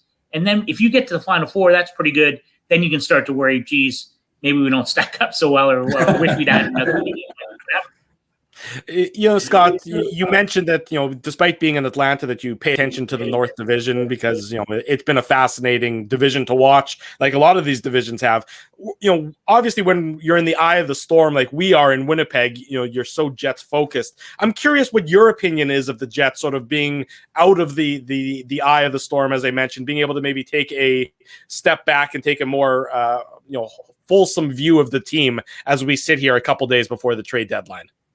Yeah, no, I right from the get-go, and I know, everyone does their predictions, and I like the Jets in the top 4 right from the get-go. I felt people maybe had undervalued the group up front. I thought they'd undervalued, even though, the defense was a work in progress from last year through into this season. I really liked, I just like the Jets team. I like how they're put together. I like how they're coached. I have zero issues with the Dubois deal. It's a slow process, right? It's a young player, the quarantine, fitting in. But having watched very closely Columbus in that play-in round against Toronto, and then watching them against Tampa, which was, even though it was 5 games, felt like it was 100 and wildly compelling. If the Jets get that kind of Dubois in the playoffs, they are going to be an absolute handful. And I like them, if you bring in a David Savard, if you could do that, that would be great. If you can't, I don't even know if it matters that much. I just think they're going to be a real handful. And the depth up front, assuming by the time playoffs roll around that there is, good health or overall health up front there. I don't think there's a lot to separate those top 4 teams. I think Montreal, even though it's been some stutter steps there, that team is so deep and they roll the 4 lines, and Carey Price, love that back end. That team is going to be, who doesn't want to see Toronto, Montreal, but whoever the Habs play, it's going to be fascinating. And Edmonton, to me, is completely on the other end. If you watch that team, and I watch them almost all the time, it's so, if that doesn't get done by McDavid, Draisaitl, and Tyson Barrie, and Mike Smith, what a story. But that's it. That team, there's just so little else going on with that team. I had this conversation with somebody the other day. I said, who can they beat in the North Division in best of 7? I don't know if they can beat anyone. I mean, obviously they could, but they're so top-heavy that I just think the other 3 teams in the North are much deeper and more balanced. Maybe in the end it won't matter, but that's what I like about the Jets. Scott, wanted to ask you, about what's going on with, the Vancouver Canucks and COVID. And I realize that, COVID is, we all have COVID fatigue at this point. And you mentioned health of some other teams earlier, but we wanted to ask you, Dave and I we knew that we were having you on, and we wanted to ask you about this. And I'm not sure if you and Pierre LeBrun have talked about this specifically on the 2-Man Advantage podcast, but obviously I'm sure that you've talked about the Canucks, but how worried do you think other teams are across the league, not just in Canada, but in the US as well, in terms of, what's going on with that Canucks situation? Because as it slowly developed, you saw 4 players, 6 players, 8 players, and then essentially it's the entire team, including members of the coaching staff. So how concerned do you think, other teams around the league are of what's happening? Because you have to think, if this happens, towards the end of the regular season going into the playoffs, this is going to be a bit of a nightmare. Obviously, we don't hope it happens, but just what type of impact do you think what's happened to the Canucks has had on kind of the rest of the league as a whole? Yeah, it's a great question, and it's been so troubling to watch, and I think it was sort of encouraging, degrees of encouragement, and I thought it was important that the Canucks had their media availability and brought in medical officials to help explain what was going on there. And I know in talking to people from the league, right, all the way through this, they insisted that they felt Vancouver was going to be able to finish out the 56-game schedule. They felt that the idea, and I think a lot of us had imagined, what if they can't play anymore? And I thought that was a realistic question to ask. The league has always been steadfast that they felt that they were going to get through it and that they were going to be able to finish out the schedule. And hopefully they're healthy enough that they can do that. And it is troubling, certainly with the variant and how quickly it spread through that team. And the timing is, again, you go back to the beginning of the season and you think of the Dallas Stars it wasn't a variant, but it was a similar kind of situation where I think there were at one point 17 players that tested positive in Dallas, and that team never recovered. I don't see them making the playoffs, and their schedule and everything that happened as a result of that has contributed to a very difficult season for them. Canucks, I think, were already out of the playoff situation, and I don't know how it will feel for the rest of the North Division when the Canucks get back into it.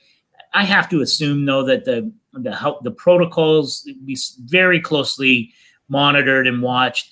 So I don't worry about that too much. And I think, frankly, by the time that you get to a point where you get to the Final Four and you have the final Canadian team ready to play, to me, the interesting part will be, where is Canada at vis-a-vis the border? How we've already seen the protocols change for NHL teams. Is there going to be a possibility for that conference? It's not a conference final, but the Final Four involving Canadian team to play somewhere in Canada? Will Toronto have to go to Buffalo? Will Winnipeg have to go and play in Minnesota? I don't know if anyone knows the answers to that.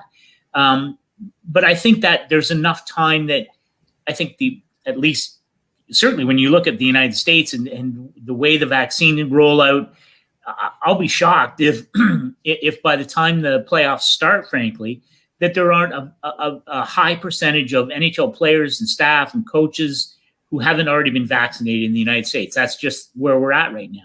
In Canada, I don't know whether we're going to get there or not. And I think that's, the NHL is working overtime trying to figure out, well, what are we going to do at that point? But there's a little bit of runway there, but it's certainly been more than a bit sobering with what's going on in Vancouver. And it does sound like players are getting healthy now. And, it sounds trite, but that's all that matters, right? If they don't play another game, does it really matter? But it certainly has been a very sobering part of this season at this juncture.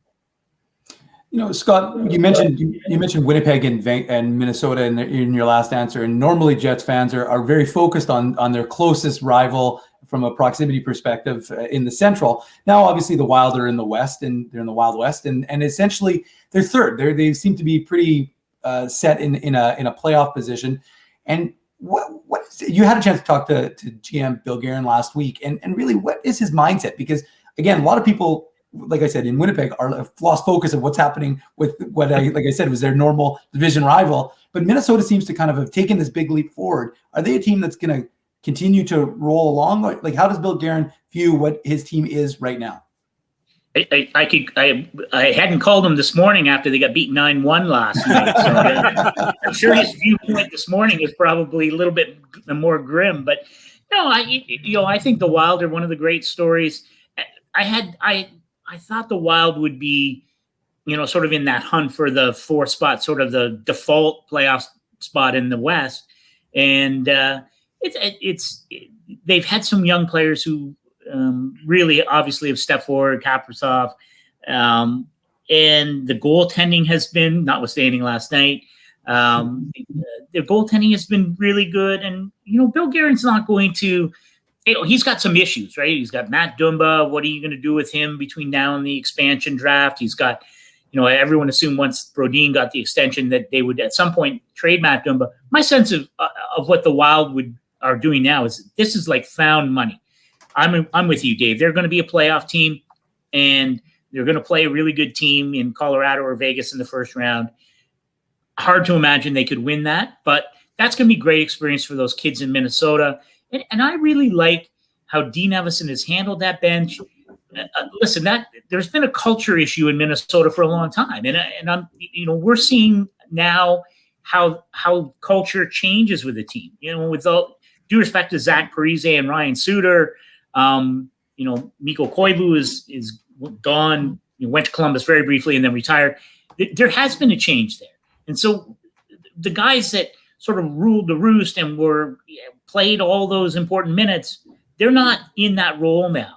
And I think this is going to be a great learning experience. Every team evolving would love this chance, right? Even if you get waxed by Colorado or Vegas, this is going to be an important moment for the Minnesota Wild. And I think Bill Guerin's done a really nice job early on there. And Dean Evison, what a nice job for a guy pretty low profile when it comes to NHL coaches. To me, right, I don't know where you put Bill Guerin and Dean Evison for GM of the year and coach of the year, but to me, they've got to be in the discussion, given what has happened there, and not just where they are, but how they got there, and some of the young players who've been really able to step forward and grow. And Scott, we got to give a shout out to Flin Flon, my dad's hometown. Oh, yeah, of course. Yes. It was that's exciting. In fact, I had some conversation with Bobby Clark and his family the other day. We were working on a story about the Humboldt Broncos, and so yes, that's an obvious shout out, and happy to do it. Yeah, Scott, my dad is the second most famous person to come out of Flin Flon after Bobby Clark. My dad was a math professor at the University of Winnipeg, so I always tell him that he's the second most famous person. Very nice. Scott Burnside is the national writer for The Athletic. Scott, appreciate your time, appreciate your insight. Hopefully it'll be an entertaining next 48 or so hours ahead of the trade deadline. We look forward to reading all your work in The Athletic. Thanks so much for joining us this morning. Anytime, guys, anytime. Thanks, Scott. There you go. Scott Burnside joining us on the Illegal Curve Hockey Show. When we come back, Connor Hellebuck says he's playing the best hockey of his career. We'll play you the video. We'll hear what he says. We'll talk about that next. You're listening to the Illegal Curve Hockey Show. We're live on YouTube and all of our social media platforms.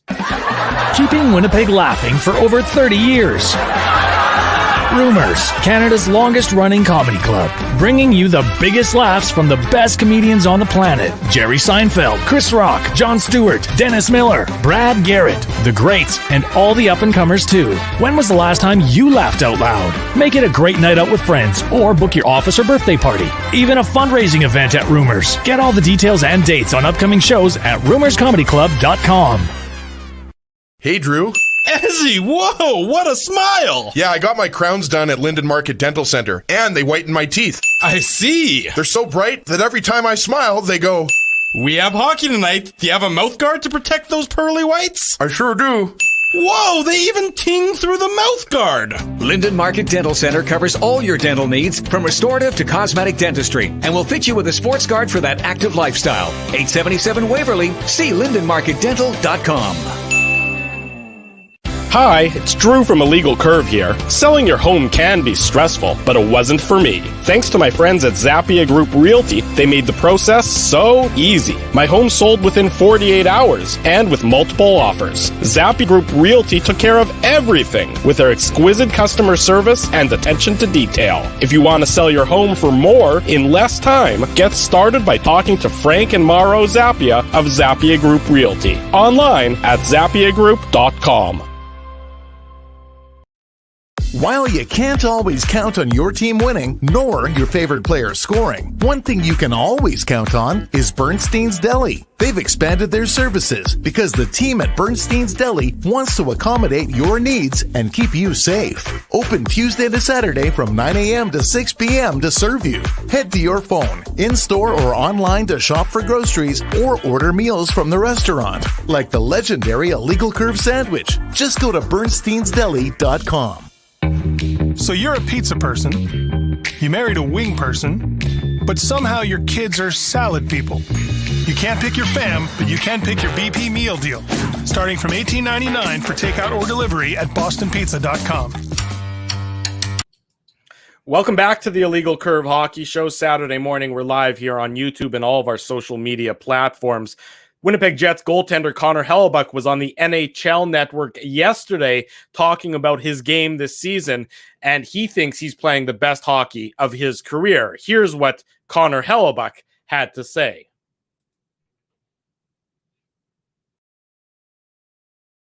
I want to ask you to assess your game this year, how you feel, where your game is at, and things that you're still wanting to work on in this season. No, I felt my game has just been ramping up since day one. It's just this process. It's not easy. I mean, not having fans, and there's a lot of adapts that we had to do and go through. And this division is a high-scoring division, so you really got to temper your expectations and make sure you're giving your team a chance to win every single night. And for me, I feel like I've done that, and I feel like I've put myself in a really good position to continue every single day where you can watch my improvement. And so I feel the best I've ever played is this year. And I'm really looking forward to getting some of these bad bounces that keep happening to me, getting that out of the game. And when the playoffs come around, hopefully it's smooth sailing. You make a great point about how high scoring this division is. You almost understand now what Grant Freer used to say when the Edmonton Oilers might win 7-5. He gave up 5, but he'd be like, hey, we still scored 7. That's all that mattered. We got the W. Well, exactly. I think maybe a little less than a month ago, we played the Edmonton and we beat them 6-5, I believe. And I came out of that game thinking that was one of the best games I've played this year. Even though I gave up 5, I still felt really good in the net. I made a lot of good saves. So being realistic with myself, obviously I don't want to give up 5, so I'm going to try to learn from that. But being realistic, that it is about winning. And especially this year when the fans aren't even there, they want to see their team winning.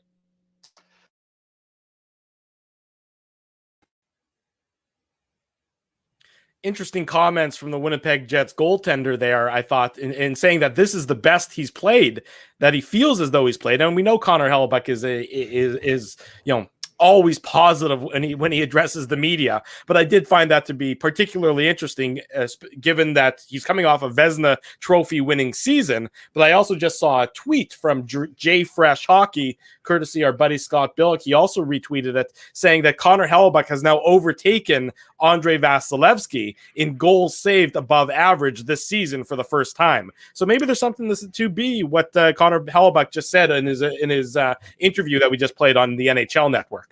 Yeah, and the 36 saves that he made against Montreal probably helped with that, right, guys? But nobody should be surprised that he's leading goals saved above expectations because, of course, he led last year, right? So Andrei Vasilevsky's up there, I think, in the Vezina conversation. Philip Grubauer. I think you have to throw Jack Campbell in there, guys. I mean, that's a debate probably for another segment, but certainly his 10 wins in a row are not bad. So, yeah, I mean, I thought it was really funny that he talked about the bounces, right? Because that Hellebuyck hates that. And we just saw one with Paul Byron on Thursday night, right, Dave? And yeah. I think the thing that I love, I mean, if you think back to Nikolai Habibulin, right? That was the thing with Habibulin. Like, he hated getting scored on. And you hear that with some of the Jets players talking about Hellebuyck in practice.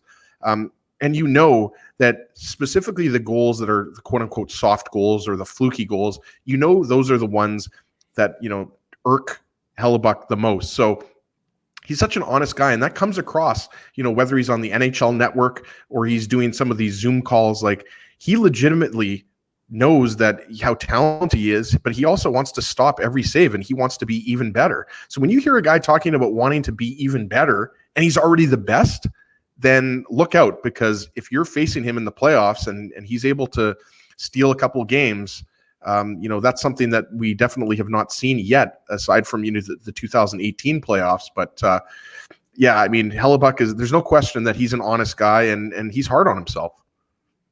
Yeah. And the only thing I'd add to that is that, this is the way he's been since I've been covering him when he was with the Manitoba Moose. And I found him to be very forthright always. Like, I always found that, like, and it's funny because it came across as like people would be like, what is this guy talking about? Like, you just let in 5 goals. How could you be playing some of your best hockey? But he was like that in the AHL. Like, it comes across as a bit of bravado, but it really isn't. It's usually he's a fairly good assessor. And he's really, and by that I mean, like, he has a mindset. Like, he doesn't want to introduce that negativity into the atmosphere, whatever you want to call it. And I think what he does is he just keeps himself like, self-talk, right? And it's the idea of like, and he's after the game, you always see him. We used to go there. He'd be talking to Wade Flaherty. Literally, like seconds after the game ended, they'd be assessing, what was going on in his game. And he's a guy who's just tried to make improvements year after year after year. And we've seen it. And again, you go from being Mark Dumont with his giving us Mike envy again is back. So we'll save the Connor Hellebuck talk for after, because now we got to talk about Mark's very impressive. Mark's got the best setup in the business. Yeah, the team paid for it. So I mean, if not, you know what they told me at first? They're like, yeah, we're gonna have to send you a background because it looks kind of prison-y right now. And I'm like, yeah, okay, fair enough. So right now they they're not paying rent, but they took over a room. The Canadiens own one of the rooms in my home. So good news. That's nice that they at least gave you a nice background looking there, because it does look sharp. As you speak about dungeon. I mean, I'm literally in my electrical room in my house, and I've had to try and fancy it up a little bit with some photos and some paraphernalia behind me, because otherwise it would really be it would double as a great place for a horror movie where I am. I don't have a fireplace with quite like Dave behind me. I was just gonna say, Dave's got the setup now. That looks proper. Although that's gas, right, Dave? You're not rocking a full-on fire in your room. In fact, it is a TV. Oh, even better. Well, there you go. So the illusions. Yeah, exactly. So how's it going, guys? Good, Mark. How are you? Mark Dumont from Montreal joins us to talk about tonight's Jets-Habs game, the second of a 2-game series. Mark, we got to start on the injury front for the Montreal Canadiens, because that certainly is a hot topic there. Unfortunately, Brendan Gallagher. Let's start with him, as he's out long term. Broken finger, if I'm not mistaken. Do you expect that he's going to be ready come playoff time, or do you think it's really going to be touch and go between now and then to see if he's ready for that first round series? They haven't actually come to a conclusion of what the game plan is. Right now, they're actually waiting. It might necessitate surgery, and we haven't gotten to that point yet. So the logic here, and it's kind of not bad in the sense that if he does come back for the playoffs, which is the plan, it's actually a huge bonus. Like we saw the Leafs yesterday, the reason they got Riley Nash, I mean, that was just purely playoffs, right? And you get the long term in between. So given that the North Division's already more or less decided, I don't know how you guys feel about it, but I mean, I see who's going to make the playoffs. It's clear which 4 teams are going to make the playoffs and which aren't. This could be seen as a kind of a win, believe it or not, because now you can actually move. The Habs are really tight on the cap, so they need depth. They need better defensemen. They probably need a fourth line center. So this might work out. That being said, guys, I'm not going to fool anyone by saying we won't miss Brendan Gallagher. He's so important. I mean, it's not just that he scores goals, guys. It's the way he plays, right? Like, if you're 6'2" and you're watching little Brendan Gallagher eat 30 pounds of Sherwood per night, you got to go to net. So that part I feel will be missed, but it gives opportunities. Like for now, Kotkaniemi's playing on the top line, so it's giving big minutes to younger players, and that's exciting. Okay, Mark, before we get into anybody else, I have to be the one that asked about Cole Caulfield, aka Goal Caulfield. Like, this is, you just can't make this stuff up, right? Like, he wins the Hobey Baker Award, then he makes his debut with the Laval Rocket. And I was reading that, the game was broadcast on RDS and TSN 690. He scores 2 goals and 1 assist. I only saw one of the goals, but it was a beautiful one-timer. Like, does that mean that, he's going to go into the lineup for the Habs tonight and score a hat trick against the Jets? I really, it's hard not to overhype him. Guys, that prospects fail oftentimes, but with Caulfield, I mean, is exactly what the Habs needed, right? They need, I think you guys would probably agree, when you look at the Habs roster, there's missing that game-breaking talent, right? Like that one guy that can, I guess it's probably not the right guy to use, but the Patrick Laine, when he was scoring goals for the Jets back in the day there, you know what I mean? Like the guy that could just completely rip it open. Now the Jets have other options. That's, they're lucky there, but the Canadiens don't have an Ehlers or anyone else that can really fulfill that role. So it's exciting, Ezra, and I think the key here is that he's doing it the right way. Every single guy I've spoken to, I spoke to his coach a few times this summer, a few times during the season. He's saying, this kid's putting together a 200-foot game. It's not, and I kind of hate that term because I don't want Cole Caulfield to be a 200-foot player. I want him to be a 60-foot player. I want him to be in the offensive zone at all times. But his coaches are saying, the level of effort that you're putting on back check will make sure you survive in the NHL. So one will make sure he thrives. That's the goal. One will make sure he survives. So he's been playing a much, much better game. And Habs fans have never had a prospect like this. Like we all know. I mean, going back, I hate to use a name, but Guy Lafleur is probably the last guy that's gotten fans that's excited. So now we all remember what happened to Guy Lafleur. Yeah, exactly, right? And that's the thing. You don't want to use that name, but Guy Lafleur didn't really start producing until year 4. So there has to be a little bit of grace period there. But hey, Ezra, so far it's just like it's magical, the amount of goals he's scoring. So I think next time a guy that puts up records with the development team and under 5'10", I don't think he'll fall to 15th next time. He'll probably go top 5. And Mark, I just wanted, but just to sticking with Cole Caulfield before, Dave has is up next with a question, but we know that the potential is, as you say, it's absolutely sky high. But I guess the follow-up question I wanted to ask is, how quickly could he get into the lineup? Because you mentioned Brendan Gallagher is obviously a player that you cannot replace. Like, he's a unique player in the NHL. Yeah. You hear that, Montreal Canadiens heart and soul player, and he is. He just does things that few players in the NHL can do. And I don't necessarily know if that would, have an impact on whether, Cole Caulfield comes up. But is there a chance that we could see Caulfield in the Canadiens lineup in the next, couple of weeks?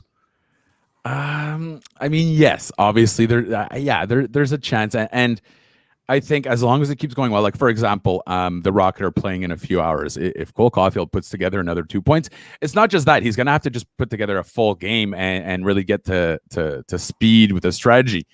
We saw he was getting on face-offs. He was getting breakaways, and he was creating a lot of chances, but there was some strategy issue in terms of his defensive positioning and what to do without the puck, which is normal, guys. Like, he just made his pro debut. So yes, we could maybe see him in the Canadiens lineup.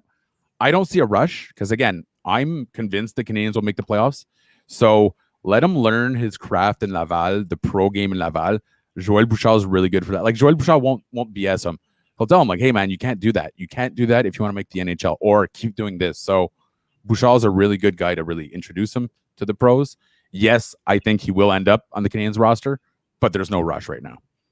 You're listening to the Illegal Curve Hockey Show Saturday morning. We're live on YouTube and all of our social media platforms talking about the Montreal Canadiens, the Jets and the Habs back in Montreal, second game of a 2-game series later on tonight. Mark Dumont, Montreal Canadiens special collaborator, is our guest on the program.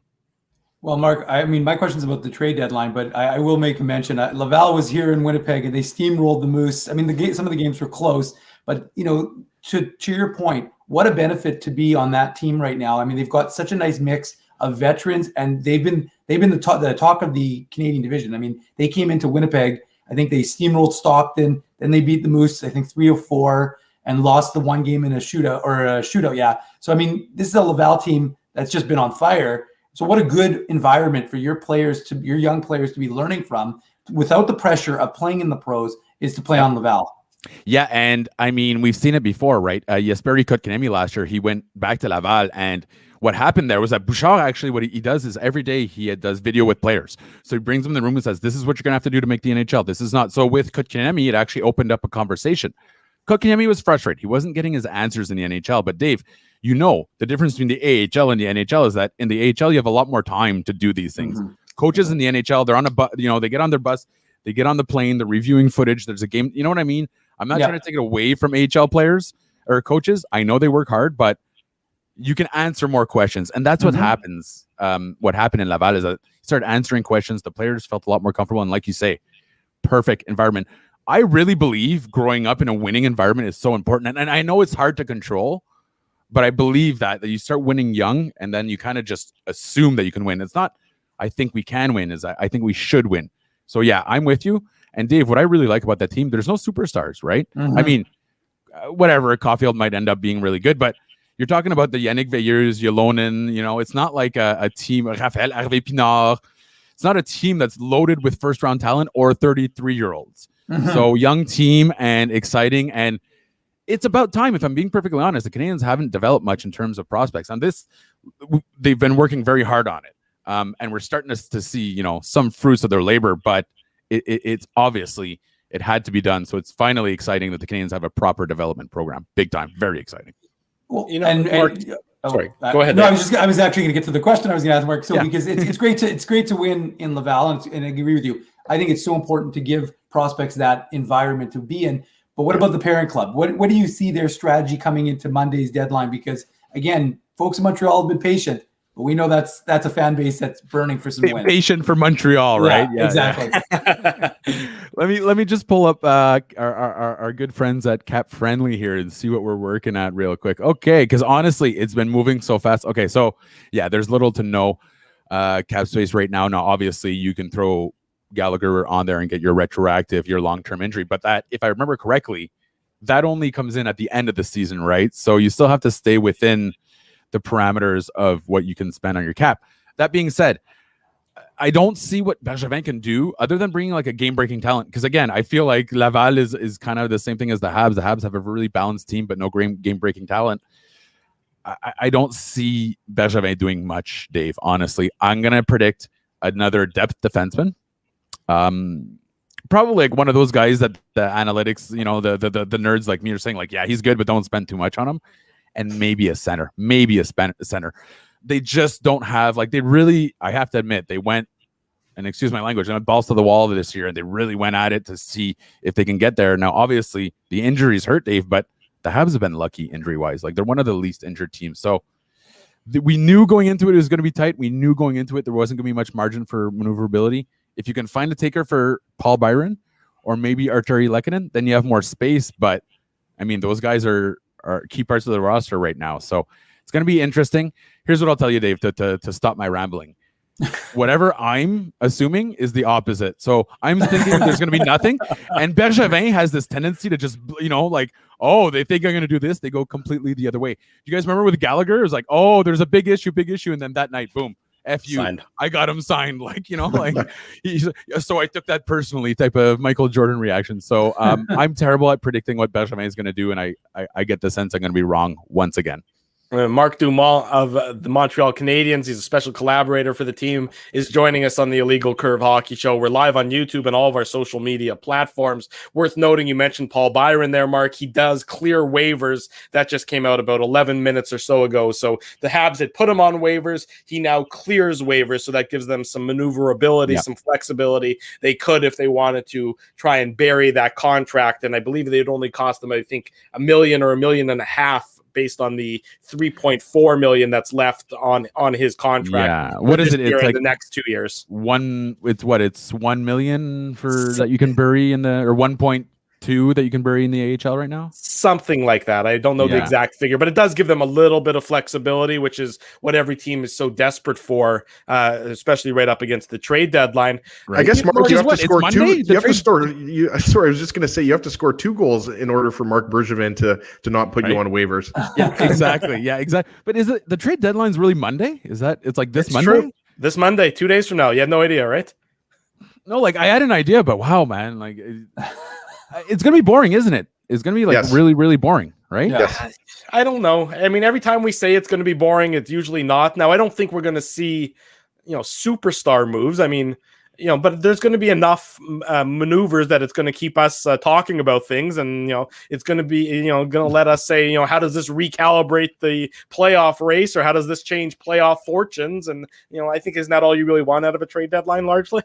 Yeah, and also to make fun of Buffalo, but I'm starting to feel bad about Buffalo. I have this theory that Buffalo, the city itself, was like a project by God to see how much pain he can inflict on sports fans. So, I can't wait to see who Kool-Aid mans their way out of Buffalo as they hear, oh, you got traded, boom, they're through the wall, and let's see where they go from there. To that point, I mean, Eric Stahl obviously now on Montreal, having escaped from Buffalo, which would be a great horror movie. I'm so sorry, Buffalo fans. I'm so sorry. Did you get a sense of relief from him though? I mean, they were mired in that horrendous losing streak. It's a team going nowhere. It's a franchise in shambles. Did you get that sense that he was just happy to be anywhere other than Buffalo? You go from, I mean, arguably the worst situation in hockey to scoring a game-winning goal. I know the fans weren't there, but I mean, you're scoring a game-winning goal at the Bell Center, right? Like it doesn't, and I know we're so arrogant. We say, "Ooh, at the Bell Center," but these guys actually do really like, it's like for them, they always have that picture of being the guy, the enemies of the Bell Center. So for them, it's a nice change. But what I really liked, I'd say, obviously, I think the big winner of this trade here is Eric Stahl, by far. But what I really liked, and it shows how it's not his first rodeo, is when someone said, what are you going to do with the game-winning puck? And he's like, I don't know. My kids are going to do something with it. Just like, I've won a lot. A game-winning goal isn't a big deal. But right now, the Canadiens need a little bit of that confidence, guys. It's actually a fairly young club. And, I look at him as kind of like the Shea Weber as of forwards in terms of the amount of respect he brings around the league. So he does need to produce. That'll be key. But right now, Eric Staal has fit seamlessly into the roster.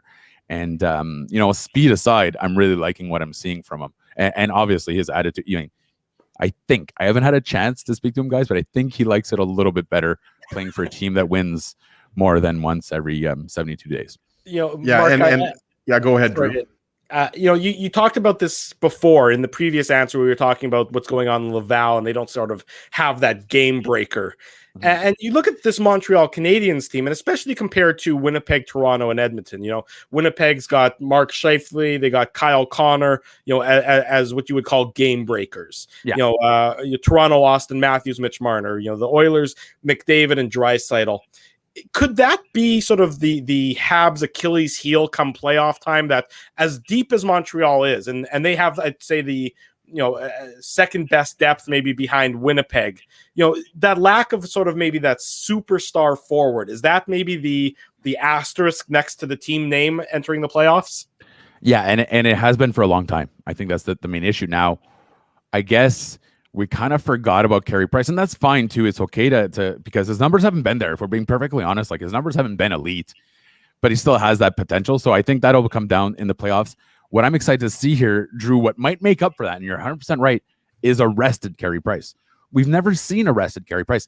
This guy's exhausted by the time he gets to the playoffs. Like, I mean, he runs himself ragged, and you're getting the Lundqvist effect, which great goalie in the regular season, but has nothing left in the playoffs, right? So that might be enough to compensate, but I'm with you, Drew. That's the biggest issue for the Canadiens, is that lack of a big game breaker. Now, because of the depth, when the Canadiens are rolling well, it's because you have guys like Toffoli's on the third line right now, Josh Anderson's on the third line. Either way, that's new for the Canadiens. Third line player. Right? Like usually it's like Joe Blow from Laval is on the third line right now, and he scored 13 goals in Zurich 12 years ago, and we're hoping he rekindles some of that.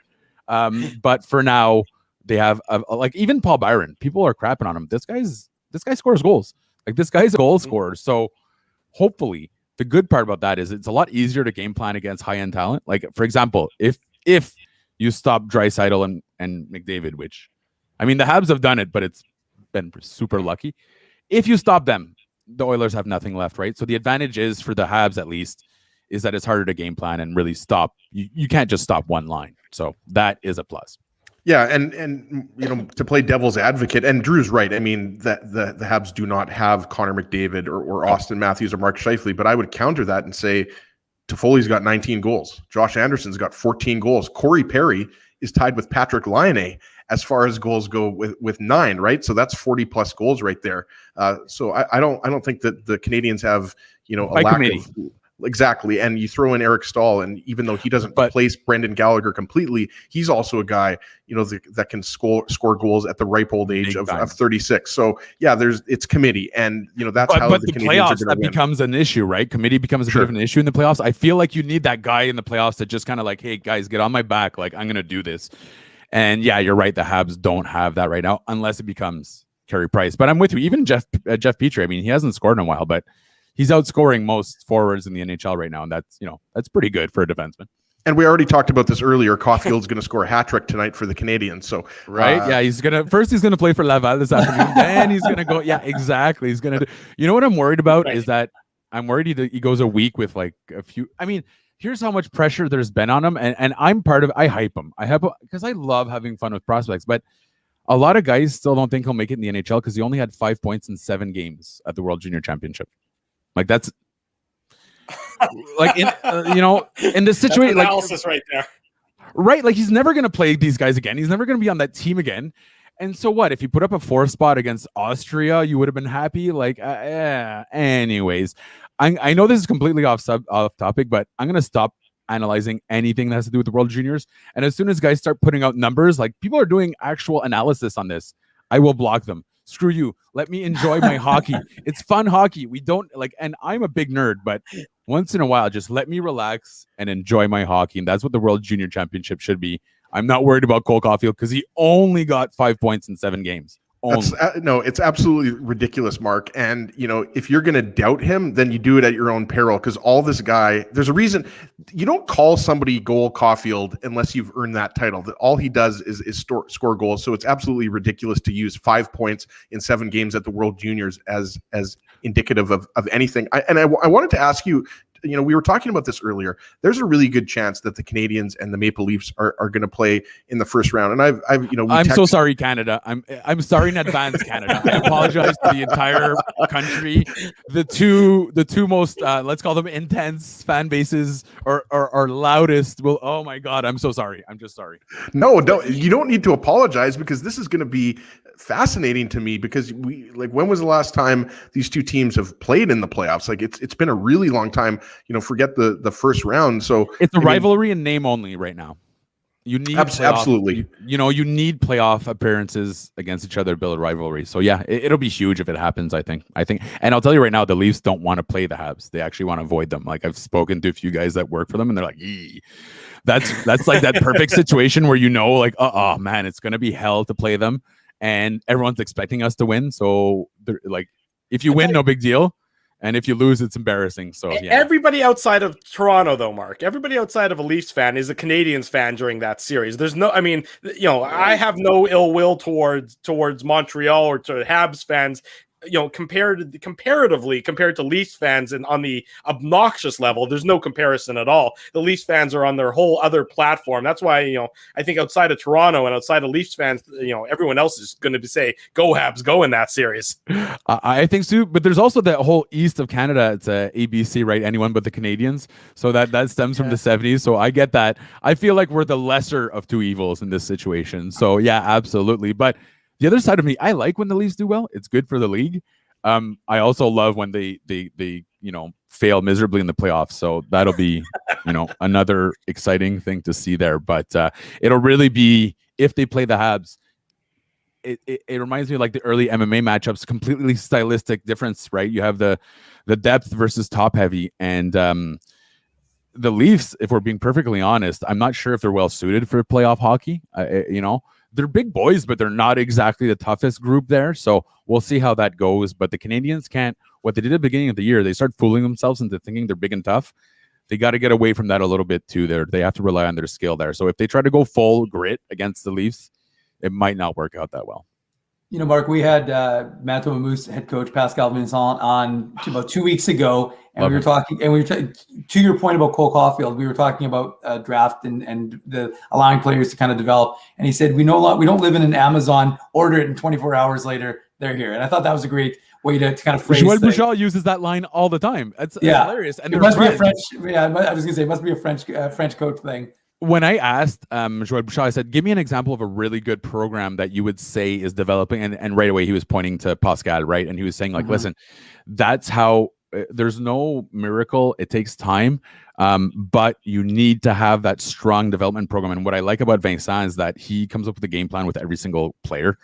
It's so much work, but that's the new breed of coaching, right? And the moment that he's available, Montreal will be pouncing on him to get him in the organization. So hold on to him as hard as much as you can, because the Habs are licking their lips right now looking at Pascal Vincent. I mean, I don't know how long until he's in the NHL, but I doubt it'll be too long.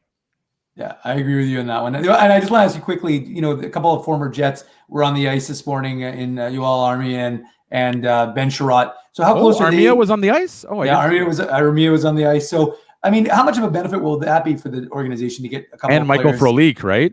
And Michael Frolik. Yeah, that's right. Can't forget about Michael Frolik.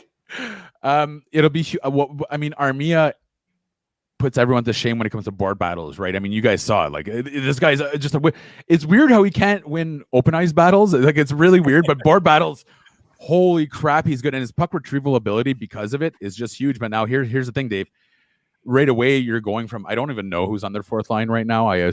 But Ben Sherratt, I mean, essentially, whoever's on their fourth line, who, I guess is probably Frolik right now, he'll be shifted out, and you obviously have Armia that comes in, which is having him on your fourth is amazing.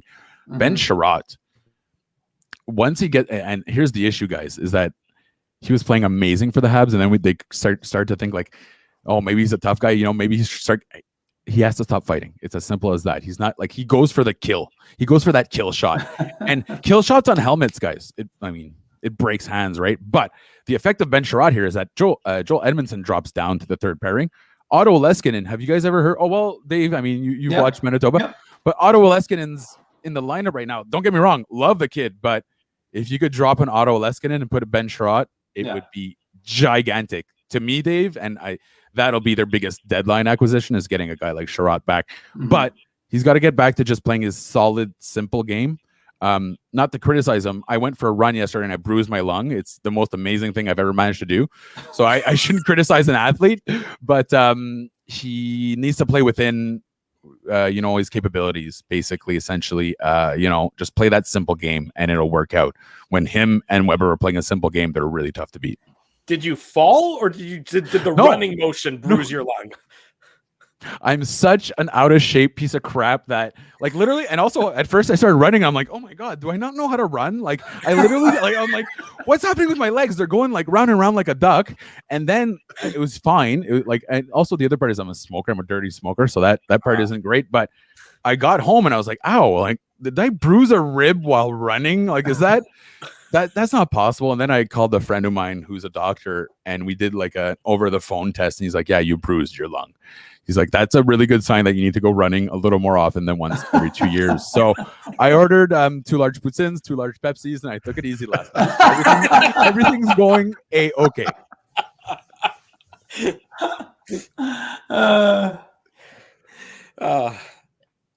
As you have something? No. I can ask something. I was going to ask Mark. Sure. I mean, I was going to ask you, what street were you going down? Was it Sherbrooke, or was it? It was actually Sherbrooke, and then it went back down to Monkland. I didn't make it far enough for it not to be called Sherbrooke anymore. But the thing is in Montreal right now is that we're back on curfew. Like, it really, really, really is rough. I live alone, so. I mean, the other part of it is that we're all in tiny apartments here. Like, we're all jammed up against each other. So the parks, going outside is really, really important. The funny part is now everyone's jammed outside in the park. So, it's really hard to avoid people, but you can tell people just need, like, look how white my skin is. If I would jump in the St. Lawrence right now, they'd say, oh, the belugas are back there. You know what I mean? So, like, I need sun. I need some activity, but it is actually jam-packed on the streets right now in Montreal. Like, it's just this weird thing. And then at 8 o'clock, it goes silent. It goes into Montreal, becomes, well, Ottawa, essentially. So, so it's, and I grew up in Ottawa. I'm allowed to say that. You guys aren't allowed to say that. I'm allowed to say that. I lived in Ottawa. I have family in Ottawa. There you go. Well, you guys all know you can go. I also have a lot of family in Ottawa. You can go to Bank Street midnight on a Saturday. Me and my buddy Will, who now lives in Toronto, and we're like, wow, this is really our city. We'd climb up onto the roofs, and we're like, wow, midnight on Bank Street, nothing, literally nothing. But I kind of miss my city right now. If I'm being honest, I do miss Ottawa, minus the fact that, their hockey team is held together by string. But other than that, but their hockey team's in Canada, so you don't have to worry about that. Hey, I get touchy about that because it got we attached it all together, but no, you're right. It is absolutely Canada. The worst part is I actually want the Sens to do well. Like, and my boss keeps telling me, she's like, no, you don't. She's really smart. She's from Ottawa too. But she told me, she's like, you're a Habs fan now. Until your contract's over, and it's true, you have to be a Habs fan. But I do secretly want Ottawa to do well. Like, I honestly feel bad for Ottawa fans at this point. I feel like they deserve some sort, not a Buffalo level yet, but man, they deserve just some happiness, right? Like, you know what, Mark? It's amazing. You talk about Buffalo, you talk about Ottawa, and we'll let you go quickly here. It's amazing what ownership and stable ownership and good ownership does to a franchise. Because we see that in Buffalo, the Pagulas have been a disaster since they bought the team, and they were supposed to usher in a whole new wave of success. And I mean, that success has now been seen by the Buffalo Bills, but it took a long time. And then Ottawa, I mean, the less said, the better about Eugene Melnyk and his ownership of the Senators. But it really is amazing culture and the organization that's built from ownership down all the way through to the players on the ice, and how when that's a miss, how it totally derails the performance on the ice.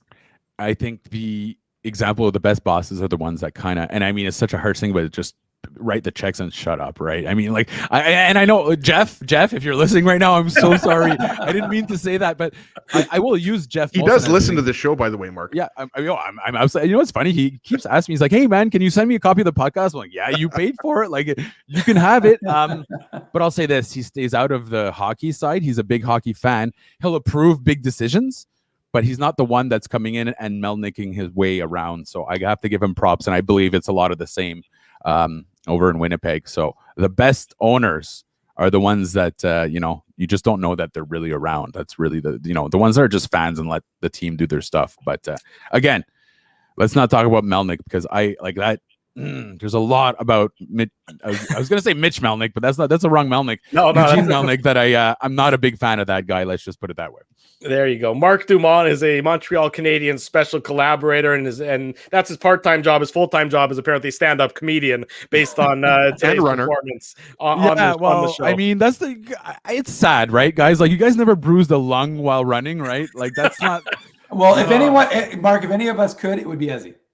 Right? Well, Ezzy would be our candidate for that. Come on, if you saw Ezzy running down the street, you would immediately just crash your car, because it's a sight for sore eyes, and a sight that I don't think any eyes have ever seen. Okay, but at least, and this is my final. I would actually, when I was walking to start running, okay, and I got to a red light, I was holding my breath so the strangers beside me didn't know that I was completely out of breath just from like a brisk walk. I was literally I was suffocating myself just so these strangers didn't know that this fat, half Irish, half French guy is completely out of energy from having walked down the street. So, yeah, that's essentially where I'm at physically right now. Things are going really well. I think there's well, just hold on 1 second, Drew. I think there's one thing we got to set up here. When COVID is all done, I haven't been in Montreal since 2018. But I like to go every year, a couple of years. I have a really good friend, lifelong friend that lives there. When I'm there, we should go for a run, and then we'll have a few smokes after. Exactly. We'll do the Guy Lafleur style there. Yeah, exactly. Heavy shift and a couple of cigarettes in between. Yeah, I like it. I like it a lot. Ezzy's got 2 kids. He's not going anywhere anytime soon, aside from maybe to a playground. That's I have to take my kids to Montreal. Hey, I always say this. It's the best city in Canada, in my opinion. I love Winnipeg. So second best city. Yeah, I mean, it's different. I think it's different when you live here, but it's really nice to visit. I'd say that, and I think we're going to get a lot of visitors once this is all said and done, and a lot of people in the park, because, yeah, like I say, the city right now is just. Usually we're out till 6 a.m. Now we're sitting at home smoking our cigarettes until 6 a.m. wondering, like, is there fun happening? So yeah, it's been rough, but better times ahead. Let's all hope that there's a lot better times ahead. Absolutely. We'll let you get back to your butts and hopefully some leftover poutine. Mark Dumont is a Montreal Canadiens special collaborator. Always a great friend of the show. Guys. I actually do have leftover, like a full one. There's a 2-for-1 deal on. I'm not even joking. I could go get it and show it to you right now. If you throw some St. Viator bagels in there, I will get on the next flight. Hey, I'll say this: the bagels in Montreal, maybe. Oh, actually, I was going to say they're overrated, but I don't want to get run out of the city. So let's. And the bagels are amazing, and I'm so sorry. Je m'excuse, tout le monde, je m'excuse. Thank you, Mark. Have a good one, guys. Tonight's podcast. We'll do it again real soon. Take care. Cheers. Thanks, guys. There you go. It was Mark Dumont joining us here on the Illegal Curve Hockey Show. That was funny. Mark's appearance on the show is brought to you by our good friends, and this is fitting, at Boston Pizza, home of the BP Game Day meal deal. Choose 2 of your favorites, medium gourmet pizzas, or add a triple order of Boston's famous wings, 2 dipping sauces, all for $54.99. Available for takeout and delivery only at bostonpizza.com, or download the My BP app. Final thoughts. My order. Can have a nice little lunch. Hold on. Courtesy of BP. You got to put up that comment. That's the best comment I think I've seen of the day. Matthew Thompson. If I saw Ezzy running in the same direction, if I saw Ezzy running, I would run in the same direction because he's running away from something. You know what? That comment is fair enough. But, you guys know this. I have completed the Manitoba Marathon Relay twice. That is true. As he was a bit of a runner in his day. I mean, I stopped for a Bernstein's Deli sandwich both times, but I still completed the race. Which is remarkable, because the route is nowhere near Bernstein's Deli, but you found a way to get there. That was the impressive. Yeah, I took a cab and then I came back. That's right. There you go. That's the best way to run a marathon is in the back of a cab. Okay, gentlemen. Give me some final thoughts from both of you. Okay, I'll give you a final thought. Final thought is we still got a lot of people in this chat, and we still need a lot of likes to go. So let's get that like button up. Let's see people smash it, like it on the way out before you go and get it on your Saturday. No, I think that it's going to be an interesting few days. I think you need to stay tuned to illegalcurve.com, the Illegal Curve Twitter, our Instagram, all the social media platforms we have, because there's going to be a lot of Jets stuff, and we will have it all. Jets, we didn't even mention it yet. Jets signed draft pick Simon Lundmark, a Swedish defender who's playing over in Sweden right now in the Swedish Hockey League. They signed him to his 3-year ELC yesterday. I don't expect, people have been asking, I don't think with the depth the Jets have, the Moose have, on D, that he'll necessarily be there next year. I think he might play one more year in Sweden and then come over. With Euro contracts, there's always some sort of, there's language in that regard. So we'll see what happens in that, with that realm. But I mean, again, there's another prospect and that they've added to the list. So that's one that you should take note of. Drew, you're trying to jump in? I was just going to say, I believe that if they didn't sign him pretty soon, he was going to become an unrestricted free agent. No, so I think it's Santeri Virtanen. I think is the one you're thinking of. He's June 1st. I don't think, because Lundmark they just drafted in 2019. So I think was he 19 or 18? I have it on a little. I could be wrong. I know. Virtanen. They have to. No, Lundmark was 2019. Okay, yeah.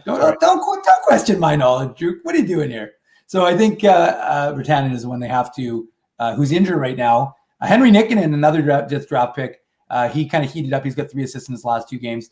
He's a 2019 fourth rounder. He's a guy I think people need to keep an eye on. He's a guy who could have some. Could what's this? Sorry. Oh, I'm just seeing the comments from the guys. Sean's headband.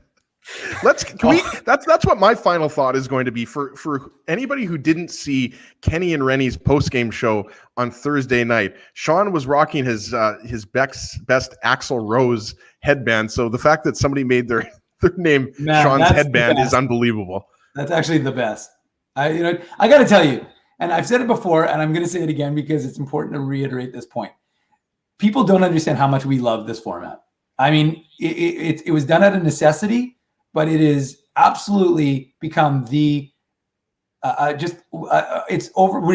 I can't. I haven't worn pants in 2 months. Yes, believe me. As he's showing up to my house without pants isn't something I love. But the reality is, like, people don't understand. Straight from my house and my gotch. How much more we can appreciate the interactivity that we have with people, because we would get text messages to the hotline that Drew would read on air. We would get tweets, but it's so much different now to have the conversation, which sometimes is taking part completely separate from what the three of us are talking about, and people are having dialogue amongst themselves, and sometimes it's involving us like it is now.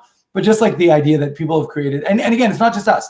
I know Sean Reynolds and Ken Wiebe, Kenny and Rennie, they're loving it. They do pre and post. They do their Friday morning show, and the level of community that has sprung up is so much fun, and we have such a good time with it. And these comments are they're hilarious, and you guys get to see it because we actually, as you can see, me laughing during it. So again, I just want to thank everyone for joining us this morning and every Saturday morning and during the post game shows.